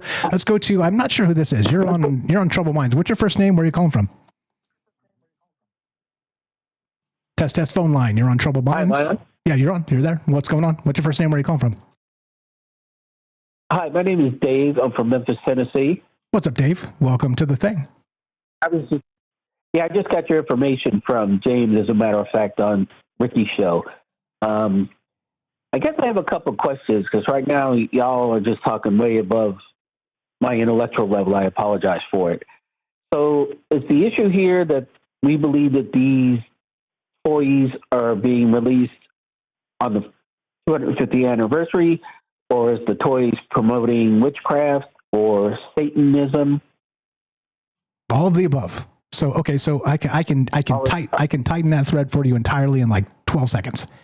So those dolls harken back to the 80s with that Satanic Panic idea of giving children sort of occult toys, which is scary to parents, at least back then, that are being released around in the ritual magic sense, the 250th anniversary of America. So yeah, it all comes together like you described. So yeah, exactly right. Does all that make sense, or does it not, is really the question. That's what we're talking about. You're spot on. No, it does make sense. But I go back to, so we talk about Dungeons and Dragons, but there was also the big brouhaha about listening to Led Zeppelin records backwards to get satanic messages. True. Remember that? I sure do, yep. So throughout history, there's been these announcements and these discoveries, we'll say, right? Now, Dungeons and Dragons probably got a lot of media coverage because parents were all against it. The music got a whole lot of media play because people were concerned that their children were going to be getting demonic messages, and next thing you know, it's on 60 Minutes and everything else, and it's a big media event. In a way, I see this as brilliant marketing. The 250th anniversary of America is going to be the biggest event of 2026, right? So just like you release something on Super Bowl Sunday, which is the most watched program, and most people watch it to see the commercials. Well, if you want to get a lot of media and a lot of hype on something that I've never heard of, and I don't even know how long it's been around or how long it's been high end, low end, whatever the case may be in popularity, well, now you said you're going to release it along with the 250th anniversary. Would we be discussing this if they released it in October before Halloween or before the holidays? Absolutely. More. Absolutely. Here's why, and this is the way my brain works. I would be wondering why they skipped the 4th of July and missed that opportunity. And I think of it in terms of, let's think of ritual magic like a charge in the zeitgeist. Interest. Let's say an interest base of millions or billions of people. That's what I mean. So depending on whether you believe magic is real or not, there's certainly an interest based in these things. And that's what I'm saying. So if you skipped it and went to October, then you're sort of tapping into more of the Samhain or the Halloween, zeitgeist interest. You see what I'm saying? So I would talk about it just the same, because it would be interesting why they did skip, as I'm describing, the biggest power day of 2026, as you described, and I think we both agree. The 4th of July, 2026 is the 250th year anniversary of the United States, and it's probably the biggest power day of the year. So yeah, we agree. And so you see what I'm saying? So I would be talking about it in that regard, just because that's the way my mind works. I'm not making a direct case. I'm making an indirect case of, is there something to this or is there not? Correct. But I guess we've been talking about good witches, bad witches, right? And I always thought that most witches are not bad, that it's not black magic per se, or Satanism. It's different. I don't know enough about it to say whether or not that's true, but that's my understanding, is that most witches aren't black magic and satanic. It's something totally different, almost like a religion, like that Wiccan who says it's a religious thing. Yeah, like that's what Mattel was saying, the previous caller there. He was making exactly that case, that it doesn't have to be that. It's a marketing aspect. And, we were hanging witches back at the Salem witch trials, and beyond that, too. It goes back hundreds and hundreds of years, probably beyond that as well, thousands of years. So, I mean, there is a space here for that. And you're right. In the sense of magic itself, there's going to be sympathetic magic. There's going to be, dark magic and chaos magic, but there's also going to be magic that comes from good intention and goodwill. If you believe in ritual magic, you don't have to, but you get what I'm saying, is that are these corrupting influences on malleable heads or children? That's the question. And I don't have any kids, so I don't really have a dog in that fight. It's just a curious questioning of the zeitgeist and the people in it, which is you and me and everybody else. That's where my mind's at. And as I like to call myself, if you're new, I call myself a radical agnostic. Like I don't believe in anything, because everything they tell me seems to be tainted in some way or another. So I just want to take all the information in and make up my own mind and talk to my smart friends about it, like you. Welcome to the joint. What else you got? Right. Actually, that is true. When you look at how do you influence a society, and we can look at what the Nazis did. We can even look at the fall of Vietnam. Let's say they openly admitted that after Vietnam fell, they basically disowned all the adults over a certain age, because they knew they could never convince them to be in line with communism and the North's philosophy. But younger minds can be taught at a very young age, and their minds are going to believe it more because they don't have any experience to question what's being told to them. And it's being told to them by an authoritarian figure, where this isn't really that, but it is young minds seeing this as acceptable, and they just accept it. Even if their parents say no, and probably if their parents say no, then they're going to accept it even more and want it even more because mommy and daddy said no. So yeah, young minds are the easiest minds to influence and get them to believe in your point of view. By that sort of that counter aspect of it, by sort of buying the other side into the zeitgeist, and they see it, then they hate it. I mean, it is a cultural thing where, at least in the West, I don't know about the rest of the world, maybe more or less so, but where you kind of reject the ideas of your parents because. Right, like I have my own mind, right? Naturally, not that our parents traditionally were wrong about things, but that they're not you and you're your own entity. And so I think there's a natural inclination for the youth to be able to do that. And for let's say people that are manipulative, they spot it, and as you very astutely pointed out, are able to manipulate children in such a way. Absolutely right. We agree. Great. Thank you very much for the opportunity to talk to you. You're the best. One more time, what's your first name again? And from Texas? I'm Dave. Dave from Texas. I'm from Memphis, Tennessee. Oh, sorry. Yeah, that's where you said Texas. Yeah, I'm a friend of Ricky's. Oh, Dave. Are you the Dave from the podcast there? No. Yes. Oh, well, crap. I'm Uncle Dave. Okay, Uncle Dave. Yeah, I was just. Oh, sorry. Go ahead, James. Go ahead. He's not the one that comes on Wednesdays. Hey, James. I see. Okay. Uncle Dave. Okay. Uncle Dave, welcome to the thing. You are a friend. You are welcome back anytime. I appreciate your input here and amazing stuff. Appreciate you. And we'll talk to you soon. Have a great night. Thank you, sir. Bye-bye. Thank you. Take care. Yeah. Great points all. And that's exactly it, right? Like, look, we're lucky. You're good, James. He heard you. It's just you had the echo back at you. We're good. So he had the right idea, and that's the point. And look, so it tells me that I'm not weird enough that, new people don't get it. So that's good. That's a good thing. And that's exactly what I love about this is sometimes it's very complicated, but sometimes it's more or less sort of ambiguous enough where it doesn't have to be complicated at all because you pick and choose what you want to talk about. And here we are. Welcome to Troubled Minds. That's exactly the point. But we are so blessed with smart friends and add Dave to the mix, Uncle Dave, and appreciate that very much. Look, I don't know. No answers for me. You know the deal. I don't come preaching answers. Like it's, if it seems like it, it's to make a point and then to back off the point and see if it's right or it's wrong and talk about it together. Okay. I'm not a staunch anything. I'm me. I'm a radical me. How about that? I don't know. What do you think? Is it possible that witchcraft is still in play in 2026 and that the release of a new batch of witch dolls put around the power day of the last 250 years, basically, the 250th anniversary of America plays in the witchcraft space? I don't know. Real or not? Be right back. More Troubled Minds on the way. Do not go anywhere.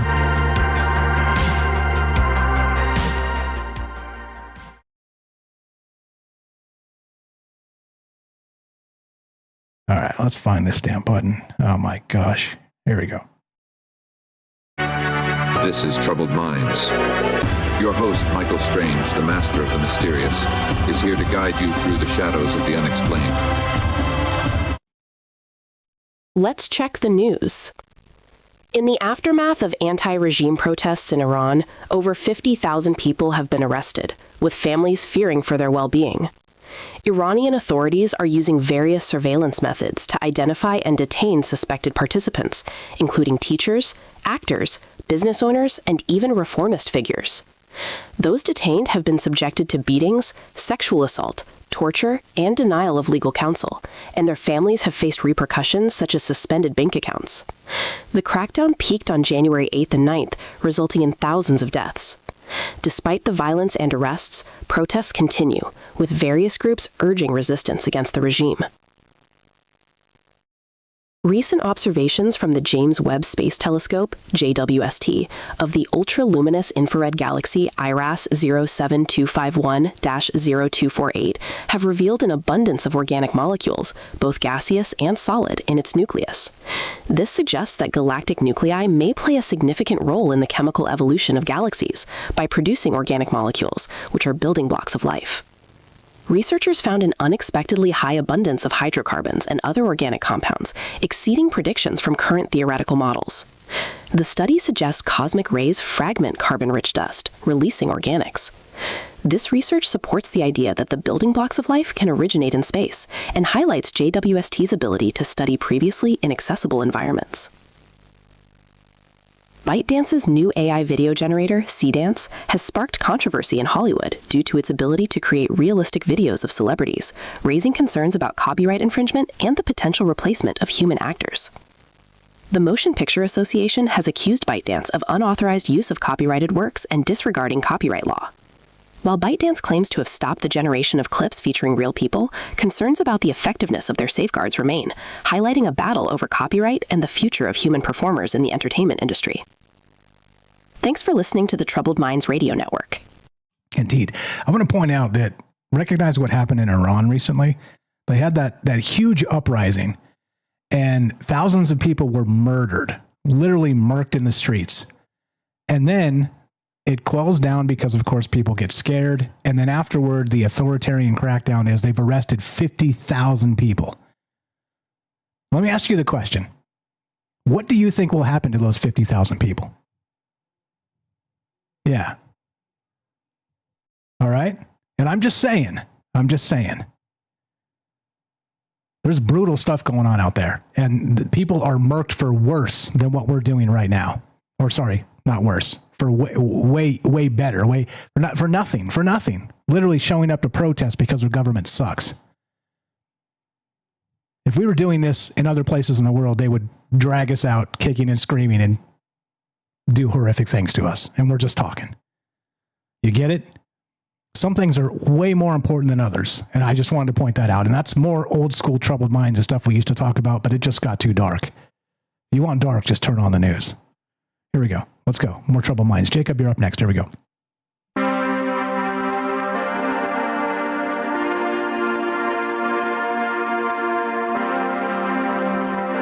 Welcome back to Troubled Minds. I'm your host, Michael Strange. We're streaming on YouTube, Rumble, X, Twitch, and Kick. We are broadcasting live on the Troubled Minds Radio Network. That's KUAP Digital Broadcasting. Tonight, we're taking your calls, and 88.4 FM Auckland, New Zealand. Tonight, we're taking your calls as we talk. Look, we're talking the Satanic Panic. Again, inverted. Otherwise, 1986, 2026. What the hell's going on here? Including, of course, the idea of, there's a word, not the bicentennial, the bi something or other centennial. The word was way too big for me. I'm like, I'm not saying that damn word. I'm not doing that. But anyway, the 250 year anniversary of the United States is coming up on the 4th of July, of course. And right around the time these dolls released, these witchcraft dolls. Okay. And I'm calling them that sort of halfway tongue in cheek, but they kind of are, right? And this was released again at a toy conference today. Or yesterday, and they're talking about these Monster High dolls that are going to be released in a new series around July, which everybody knows what happens in July, which is, of course, the 4th of July in 250 years, the Power Day. Okay, that's it. Look, I don't know. That's the case I'm making from A to B to C to D, and I'm saying, does it make any sense? Or does it not? And do you think ritual magic exists in 2026? And even if, let's say, you don't believe in magic itself, let's say that you actually believe that you can manipulate the zeitgeist in such a way that people do your bidding. Yeah. Whether that's witchcraft or not. Anyway, love to hear your thoughts. 702-957-1037. Click the Discord link at troubledminds.org. We'll put you on the show.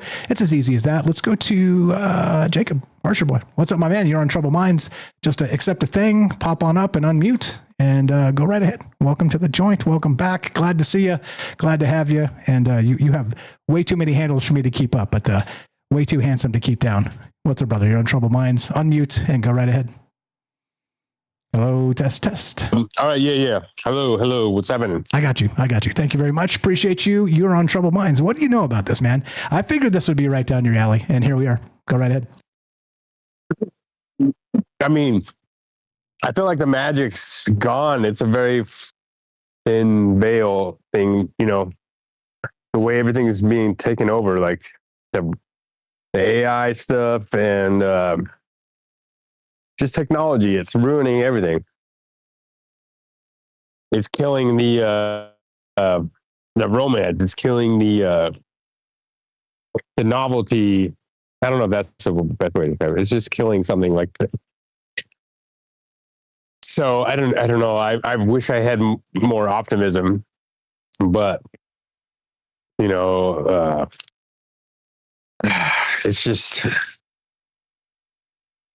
I don't know. It's really hard to feel good about most things. Yeah. How do you not be numb? Yeah. No. Look, I agree with you, but this is why we talk to each other. Because let me back you off that cliff, because there's a ton of reasons. Because you have the choice to just shut it all down and go put your toes in the ocean, right? Literally toes in the ocean. I say that as a metaphor when I'm talking about the things we do know versus the things we don't know. But there's a real ocean out there, and you can go put your toes in it. Duncan Trussell famously said something to the degree of some poor bastard is sitting out there by a waterfall without a phone, not recognizing how miserable he's supposed to be. And Jacob dropped. But I mean, you get my point, right?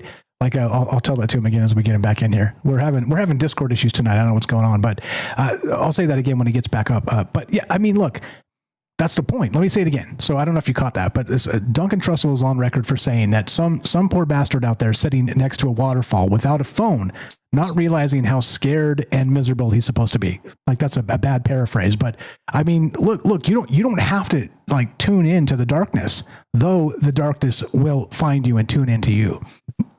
So yeah, there you go. To recap, I know you dropped there for a second, but welcome back. I also feel like the darkness is the light, and it also ties into some Satanism, everyone, attaches onto the cliches of Satanism, but to be fair, a lot of that was just pinned on,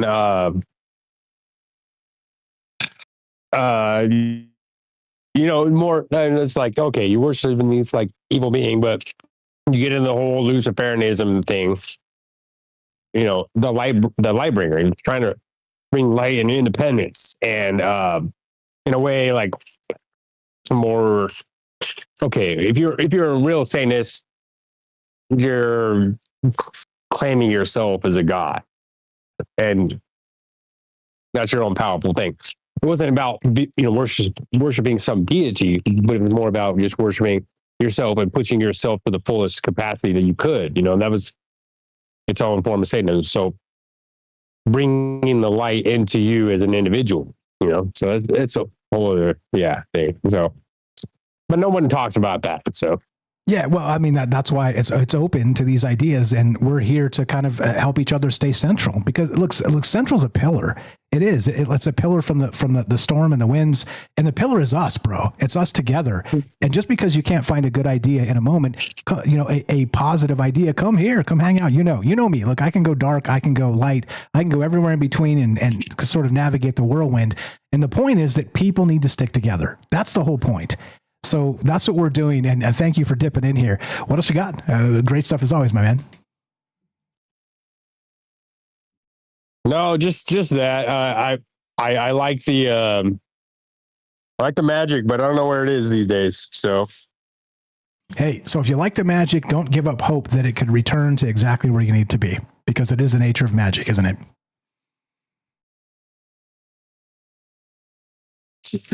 Yeah, something like that. I'm gonna hop on a train right now, so I might be cutting off with you. So I'll probably end it on that. Okay, you're the best. Appreciate the call. Y'all have a good night. Thanks a lot. You too. Travel safe. Jacob Harsherboy, check him out. Talented musician. Links in the description, troubledminds.org/friends. Scroll down. It says follow Jacob here. And he plays a 7-string guitar, in case you're into that type of stuff. That's super awesome to me. I love that. And go check it out. Jacob right there. Click it. It'll take you to his music. And please go check it out. That's the whole point, is getting together and sharing, look, our talents together. Everybody's good at something.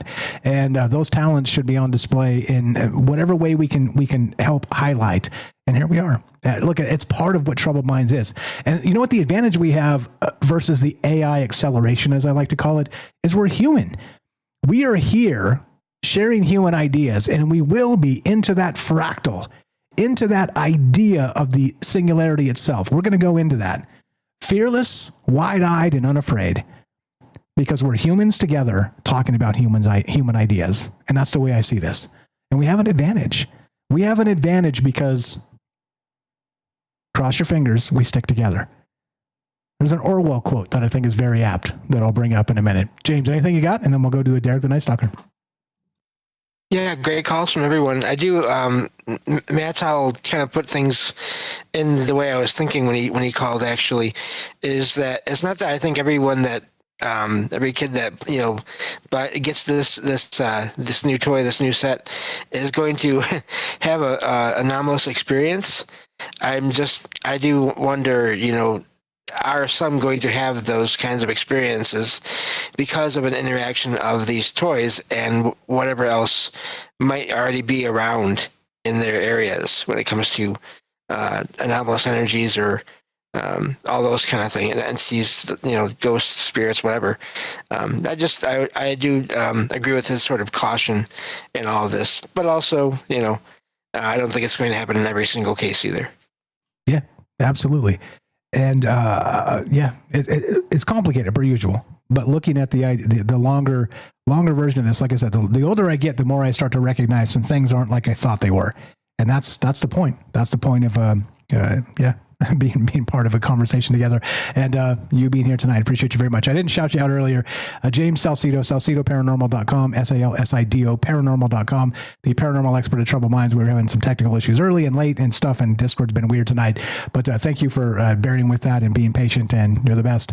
Get back to you at the end if we got some time, and we will. We'll make some time for you. 702-957-1037. Click the Discord link at troubledminds.org. Go to Derek in Massachusetts, the Night Stalker. Yo. What's going on, my man? What's going on, Brutus? Welcome to the thing. Can you hear me? Yeah, loud and clear. You sound great. There's Derek had some stuff. He's like, oh crap, I got some stuff I got to do. I might not make it. I appreciate you again hustling through that, and just gritting your teeth and stuff. Welcome to the thing. Like I always say, I'm sprinting and running around before I get to my car and make the call, which is true. But this time I really was. I brought in the perishable load. Like it came early, and it usually takes like 40 minutes. I was able to do it in like 15 to get here. So I'm very much out of breath. Hopefully you don't have any bruises. Dear God. Yeah, hopefully not. I'll find out tomorrow. We usually do that. But yeah, I mean, I got a few dots here. I'll try to be quicker. So somebody mentioned. James, like if these things have like actual spells on them, if these things can be used to summon entities and stuff, and I haven't been able to Google anything. I haven't I don't have any real things for you, but I've been meaning to mention this to you guys. Or no, I did mention this to you guys. The Minions and Monsters Super Bowl trailer. You see this? They had a section in the beginning where the Minions summon Cthulhu, and then it ends up summoning a mini Cthulhu, and people who haven't seen it, it opens up. It shows like the actual Necronomicon and a real more realistic, more like scary version of Cthulhu in the book. And then they're all in a circle. There's a bunch of sigils on the ground. All of a sudden, some green smoke happens. There's all kind of lights and scariness, and then the smoke reveals a minion-sized Cthulhu, or whatever. And then the trailer begins, and he helps them like find monsters and stuff. But if you're talking about getting kids into the idea of summoning stuff, and we talk about Cthulhu all the time, like that kind of took me back a little bit. What do you think? That was pointing to you, James. We're good. Go, James. Sorry. Oh yeah, that's wild. And yeah, you did mention that. That's fascinating to me. And again, all these crossovers between things, they're creating almost like that word. I hardly ever use it because I don't think about it much. But fractals, they're creating versions of these characters that have existed for, in some cases, decades, almost a century, I guess, for Lovecraft stuff. Yeah, that's fascinating that this is happening, and through all this media and intellectual properties and all that. That is wild that that's happened with such a kid-oriented franchise such as that. As far as I know, anyway, I thought it was kid-oriented, but I don't know. It is wild. Yeah, it's weird. This meme keeps popping up for me the past few days. And I'm not looking at it right now, but it was something along the lines of like people were screaming during the popularity of Pokemon during the heyday in the 90s of Pokemon. Like, it's demons. It's getting kids to summon demons and satanic and stuff. And then the Pope had to come out and be like, no, it's just it's inventive and it's imagination. And Pokemon is not demonic. Pokemon is not satanic. Your kids aren't getting captured by demons when they're trying to capture Pokemons. Which I thought was funny. I saw it a bunch of times today. And then randomly the other day, my mother, I was just like doing something or whatever. I didn't mention anything to her, but she brought up like a Ouija board to me. I'm not sure if she was watching something on TV or something. She goes, yeah, as a kid, we used a Ouija board a few times. I'm like, oh, really? She's like, oh, yeah, it's fun. There's like nothing really to it. And I'm like, oh, I probably wouldn't do that now. And she was kind of taken aback by that. She was surprised that I wouldn't use a Ouija board. She's like, oh, really?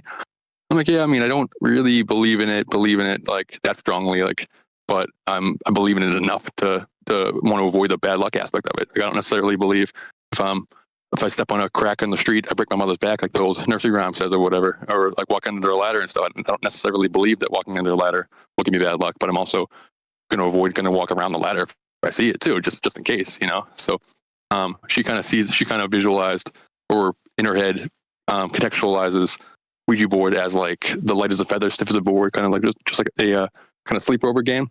And she's not like religious at all. She's not witchy at all. She's like, there's nothing really weird about her besides the fact that she's just weird, which I think is kind of like, and so I didn't get any of my interest in weirdness from her, and she was playing with Ouija boards. So like that's a little context to that. And then there's an AI Ouija board from Hasbro that's coming out. It just came out that doesn't require any use of a board, but you can still talk to the spirits and everything.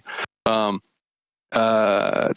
then just as far as like the trends, or what do you think about that first? I need a drink. I'm rambling real bad, but just what do you think? Sorry. That's funny to me. Which like a digital Ouija board is like, well, it's called a prompt. It is an LLM, and you type into the black box and you get answers back. Like how much more do you need to do than like sort of a branded, Ouija behind it, and you're good to go. Like this has been something we've talked about for a long time, but I wonder how they're going to implement that. I mean, it's easy. I guess I could do it probably tomorrow. I'm off tomorrow, by the way. Maybe I'll do it myself. Yeah. Let's beat him to the market. I mean that in the best way. But I don't know. Yeah. Like that type of thing is like you type the thing in, you get the answer back. It's like, isn't that the old way? Isn't that the old way of the Milton Bradley board from the 1980s? Anyway, late 70s, early 80s. Anyway, go ahead. I think it's funny.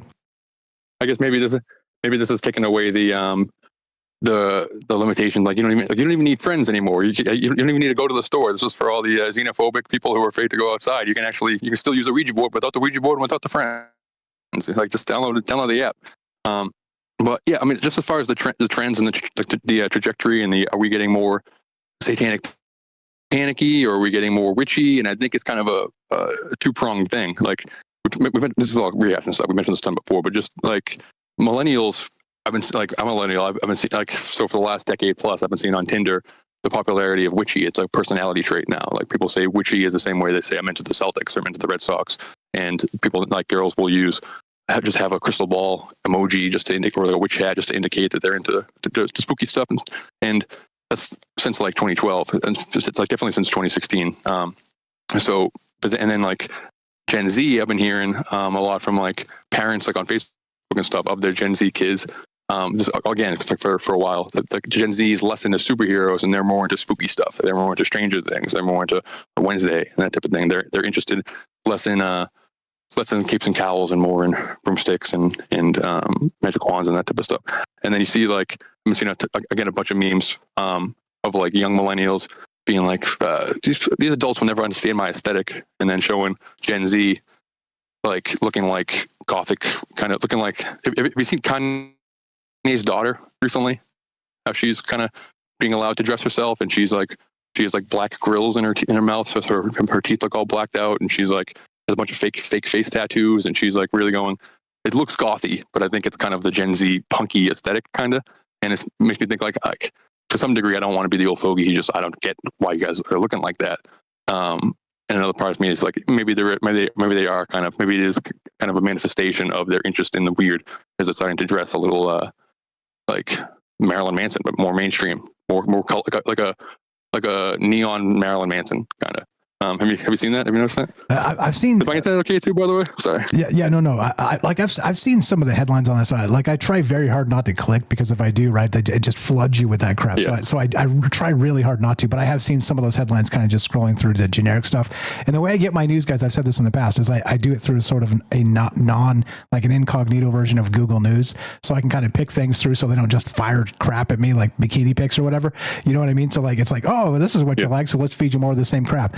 No, like I kind of peel through it in a generic space and then kind of pick and choose what I want. So it's not the algorithm, algorithm feeding me the information. But yeah, I feel you. And you know what? I have a take on that, which is maybe get off my lawn. But I mean, I'm sure you're shocked because I have no tattoos on me that you can visibly see, but I also have none at all. But I always thought, like, even when I was young, like, it was like 10, I'm like, counterculture doesn't necessarily mean, and I didn't even know what the term counterculture meant, but like the people that were trying to be so were very obvious. And so I always thought personally that counterculture isn't about how you look. Counterculture is about how you think. Welcome to Troubled Minds. Go ahead, sir. For sure. Yeah, for sure. No, just the tattoo thing. I have no tattoos either. And I've been like, even before I got into kind of analyzing trends, I definitely noticed the trend of, like, I just watched the 01 NBA All-Star game just on Peacock. It has just a throwback because it's NBA All-Star weekend this weekend. And Allen Iverson is the only one with tattoos on the court. And if you look at it right now, everyone has, like LeBron is fully covered in tattoos and stuff. And this in like 08, there was the backs and tattoos, like the rap scene just got super into tattoos, like little like people, and then just that trickled into just like the college age kids being like, I don't even know what I want to get, but I want to get a tattoo. I know I want to get tatted up. And my sister going, she's like, the idea of just like, I don't know what I want to scar my body with, but I want to get scarred up is just a strange thing to me. And then it's weird, yeah, exactly. I always quote it's weird, and I always quote Prince, like in Prince's last album, he goes tattoo-less and proud. And so I've been saying since like 2010 that like in a few decades, having no tattoos will be considered sexy to a certain degree. That to be, I don't know, to have a clean temple. No, but I do also like tattoos. I do. Yeah, exactly. Understand the appeal of it, and I do like, like, you know what I mean? Yeah. 100%. I agree. 100%. Sorry. I do like them too. The thing is, right? It seems like when you cover your body with them and you want people to look at you for it, it's like you're trying too hard. Like, yeah, there's a little more to that. To me, again, if you're like, get off my lawn, you old crank, fine. But that's just the way I saw it then, and it's still the way I see it. Maybe I'll get a neck tattoo one of these days. It'll be super sweet. Anyway, I digress. Yeah, exactly. Yeah, it's a big troubled mind. It's alien on your forehead, like in your like I'm marking your third eye or something. Totally. And look, I'm not knocking you fine folks that have tattoos out there. Just as a, it's a. No, Sam. Yeah. I do love it. Like there's some really artful stuff that I'm like, damn, that's super cool. But like you can't take it off to me. Yeah. I would freak out. That would be something just like one day you wake up and just like my friend, like my roommate in college, he was like really awesome at Halo, and he has one tattoo now, and it's the Halo legendary, like it's the alien head with the two swords going through it, like the skull and crossbones, but with an alien head, giant on his back. And he got that in like 2009 just because he wanted to get a tattoo. And I'm like, and I was thinking the other day, did he regret that now in 2026? Now that he's a dad and he only has one tattoo, that he's a giant alien in the back, like on the back of him. I don't know, just it's a tangent, but so all that's happening. The trend of like the witchiness is becoming cool. Like metaphysics, like Matt was saying, Mattel was saying, is very popular now. Consciousness is obviously huge. Spooky stuff is big with Gen Z. So like if my mother was super into tarot and witchy stuff, it would definitely have affected me. And I wonder, like my generation of who like this, I'm sure that they're being affected by it and stuff. And then at the same token, we're the most demon haunted I've ever seen this country in my entire life. We're in the most satanic panicky time I've ever seen. Maybe like, I don't know, I mean, probably less than the original Satanic Panic, but just the demons are in the zeitgeist as far as just a term people are throwing around a lot. Like Tucker Carlson saying he's getting attacked, like basically the face of the right, he's saying he's getting attacked and scratched up by demons and while he's sleeping and everything. I mean, obviously, like the whole Super Bowl, like the whole TPUSA Christian Super Bowl thing, like a lot of the pushback to Christianity seems like a response to the kind of Epstein list style we're being run by satanic monsters type of thing. That like it's less of like I want to feel the light of God on me, and plus so like I'm afraid of demons and I'm afraid of demons getting me and stuff. And I feel like, so what are those now? Like all of that. Like all the parents being like, oh, and if you search Super Bowl demonic, you'll find a ton of mainstream articles talking about this. Like, and they always do one step removed, being like, this person, this influencer, this blank says that Bad Bunny is demonic. So they don't have to say it themselves in the headline, but it's still, if you search blank demon, it's everywhere. And what are those kids going to be? Are those kids going to be scared of demons in the same way? And are we kind of moving in this bifurcated fashion where the ingredients to the next witch trials happens, that we're going to have a whole tier, like a two-tier population, one that's just absolutely terrified of anything witchy, and others that are like unbelievably into it. And what is that going to make? And then I don't know. Does that make sense? Yeah, no, it all makes sense. And this is the whole point of look, I don't know the answers here. You're the same. We're in the space of like, okay, so there's all this information flowing through. What do we do with it? Like, now what do we do? As usual, like I like to think about, okay, so ideas are great, but what can you do with it? Like if it influences you personally and you can, make better changes in your own life, fine, good. That's the point. And if you touch one person, you've done God's work. But then, you scale that and you've done a great more than that. But also, there's people out there that would say to me, Mike's satanic, right? And there's people out there that would recognize that I'm not, because I don't live in those silos of one thing or the other, and kind of don't. I mean, I tiptoe around the blasphemy aspect because I'm just not trying to offend people, but I think there's a whole aspect of ideas that will make us powerful. And if we, sort of just trim a ton of them off, we're doing ourselves a disservice in the larger sense. And so all of this definitely plays. Yeah. And I'm guilty of myself. Like, I do think it's fun to say aliens or demons, or to get into the weird stuff, or AI is a demon. And I'm the first one to mention that on a show and stuff. I think it's fun and interesting to think about and stuff. But, there's people take that much more seriously, and I just say it much more tongue in cheek, and I'm not necessarily as afraid. But also part of it, I don't want my voice being used by AI and stuff. Like, half of it because I don't know the metaphysical implications of it and all kind of weirdness. So I'm not. It's tricky. We're in a tricky wicket right now. It's a tricky wicket. As far as the inversion, like the kind of the breath in and out. Maybe they're taking us somewhere. Maybe it's kind of like the balance in the force, where sometimes it seems like the Jedi are leading. Sometimes it feels like the Sith are leading. And it's all they believe they're finding balance, like an inhale, exhale. But I think it's more like they're moving it's a step, one foot. It's like when the right foot's stepping out, the left foot feels like they're losing. When the left foot's stepping out, the right foot might feel like they're losing, but they don't understand that they're walking to a destination. Maybe they're taking us somewhere. The same destination. Where? The same, yeah. Yeah, exactly. Yeah. And just the idea of like, we're running out of time. That's it. That's all I got. Sorry, Will. Thank you. No, you're the best. Thanks for powering through that thing to get in here. You're the best. Appreciate you very much. Have a great night. Thank you. Derek the Night Stalker. Give him a follow. You know where to find him. troubledminds.org/friends. Scroll down. It says follow the Night Stalker here. Please do that, or follow Night Stalker. Yeah, look, he's right. Look, this is my point. And touche, by the way. So I was kind of crapping on tattoos a little bit, and I didn't mean it like that. Okay, I really didn't. I appreciate them a great deal. I just see the other side of it. But also, shout out, I actually, is that who it was? It said something in the thing. I'm going to express my individuality and creativity by wearing a uniform like everybody else. And you can see that both ways, right? That's a touche one way or the other. Whether you're tatted up or you're not, that statement plays in fractal, right? I mean, this is the whole point. And I don't care. Like, the judgment to me doesn't come from individuals like that. But listen to yourself and recognize what's happening with you and how you try and present yourself. That's all. And why? I don't know. Control mechanisms, as I always say, it's important. This stuff is, like I said, the whole reason I talk about these ideas is because they've haunted me forever. Honestly, I'm here because I'm haunted. Okay? Haunted by ideas. And thank the good Lord, okay, that I have a place here to talk about these ideas with my friends. So thank you for bearing with me and my imperfections and my humanity, and recognizing that that's exactly what this is. James, anything else? Got a minute or so? All yours if you got anything. Just in honor of Derek, are we sure the Jedi are good? But I think that kind of can apply to a lot of things. And thank you for having me on as always. And looking forward to the next time. Great calls from everyone. And again, thank you for having me on. You are the best. Glad to have you. James Salcido, again, Salcido Paranormal, SALSIDO Paranormal.com. Go check out that website. It's better and snappier than ever. And I'm about to make some changes to it as well. So we're going to add some stuff and whatnot.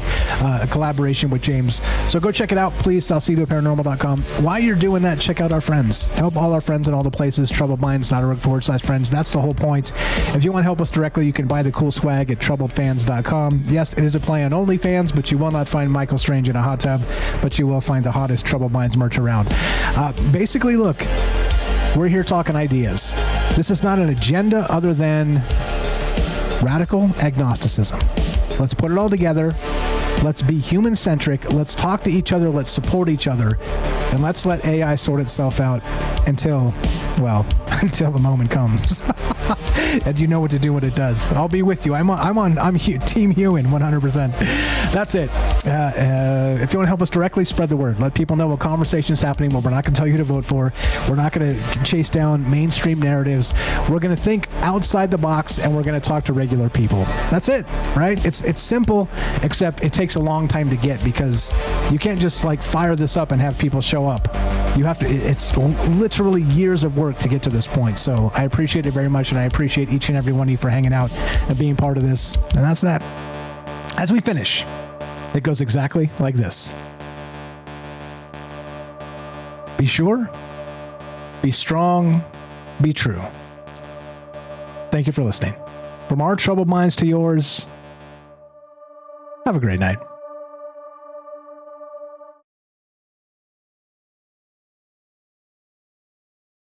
And another outro here. Let me find this song. Where's the song? I think we got a song. We'll play it, and then we'll maddeningly enough, I got you, Jay Winch. We'll get you after the thing. We're off the radio now. I'm gonna kill this, and then we'll talk to you in just a second. So hang tight, okay?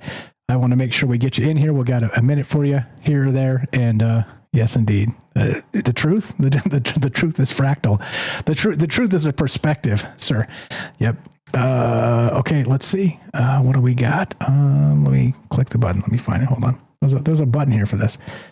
Pray for me that my MIDI triggers work. Let's see. Is it that one? No, it's not that one. Is it there? Let's see. Of course not. Here we go.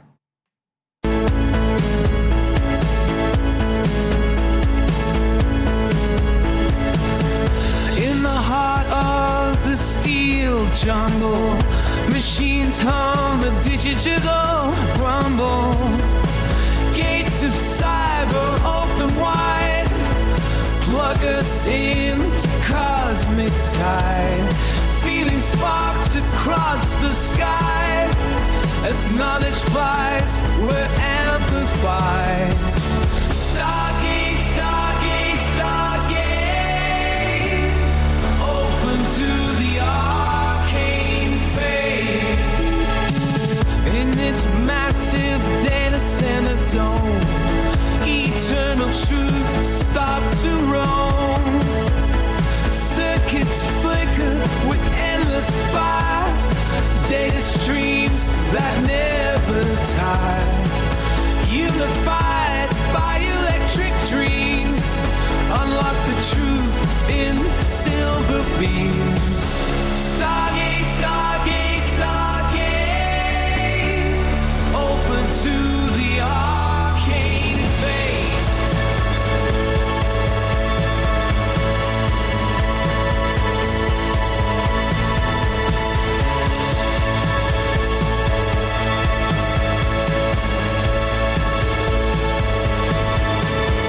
Synthesize what we seek and find.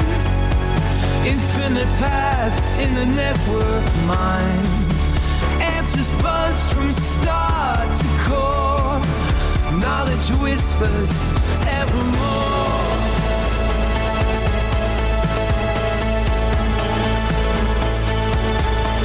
Stargate, Stargate, Stargate, open to the arcane fate. Right. In realms where the data streams collide, imagination and logic side by side. In a labyrinth of digital maze, we transcend our earthly ways. Tapping keys like cosmic tones, spikes become our whispered homes. Stargate, Stargate, Stargate, open to the arcane fate. Sorry, Squigs, was that too loud? You guys are the best. Have a great one. I'll address the Punk Witch Club on Discord. Thanks for hanging out, guys. I appreciate you very much. We'll see you on Tuesday night, God willing. Have a fantastic day or so, and we'll see you then.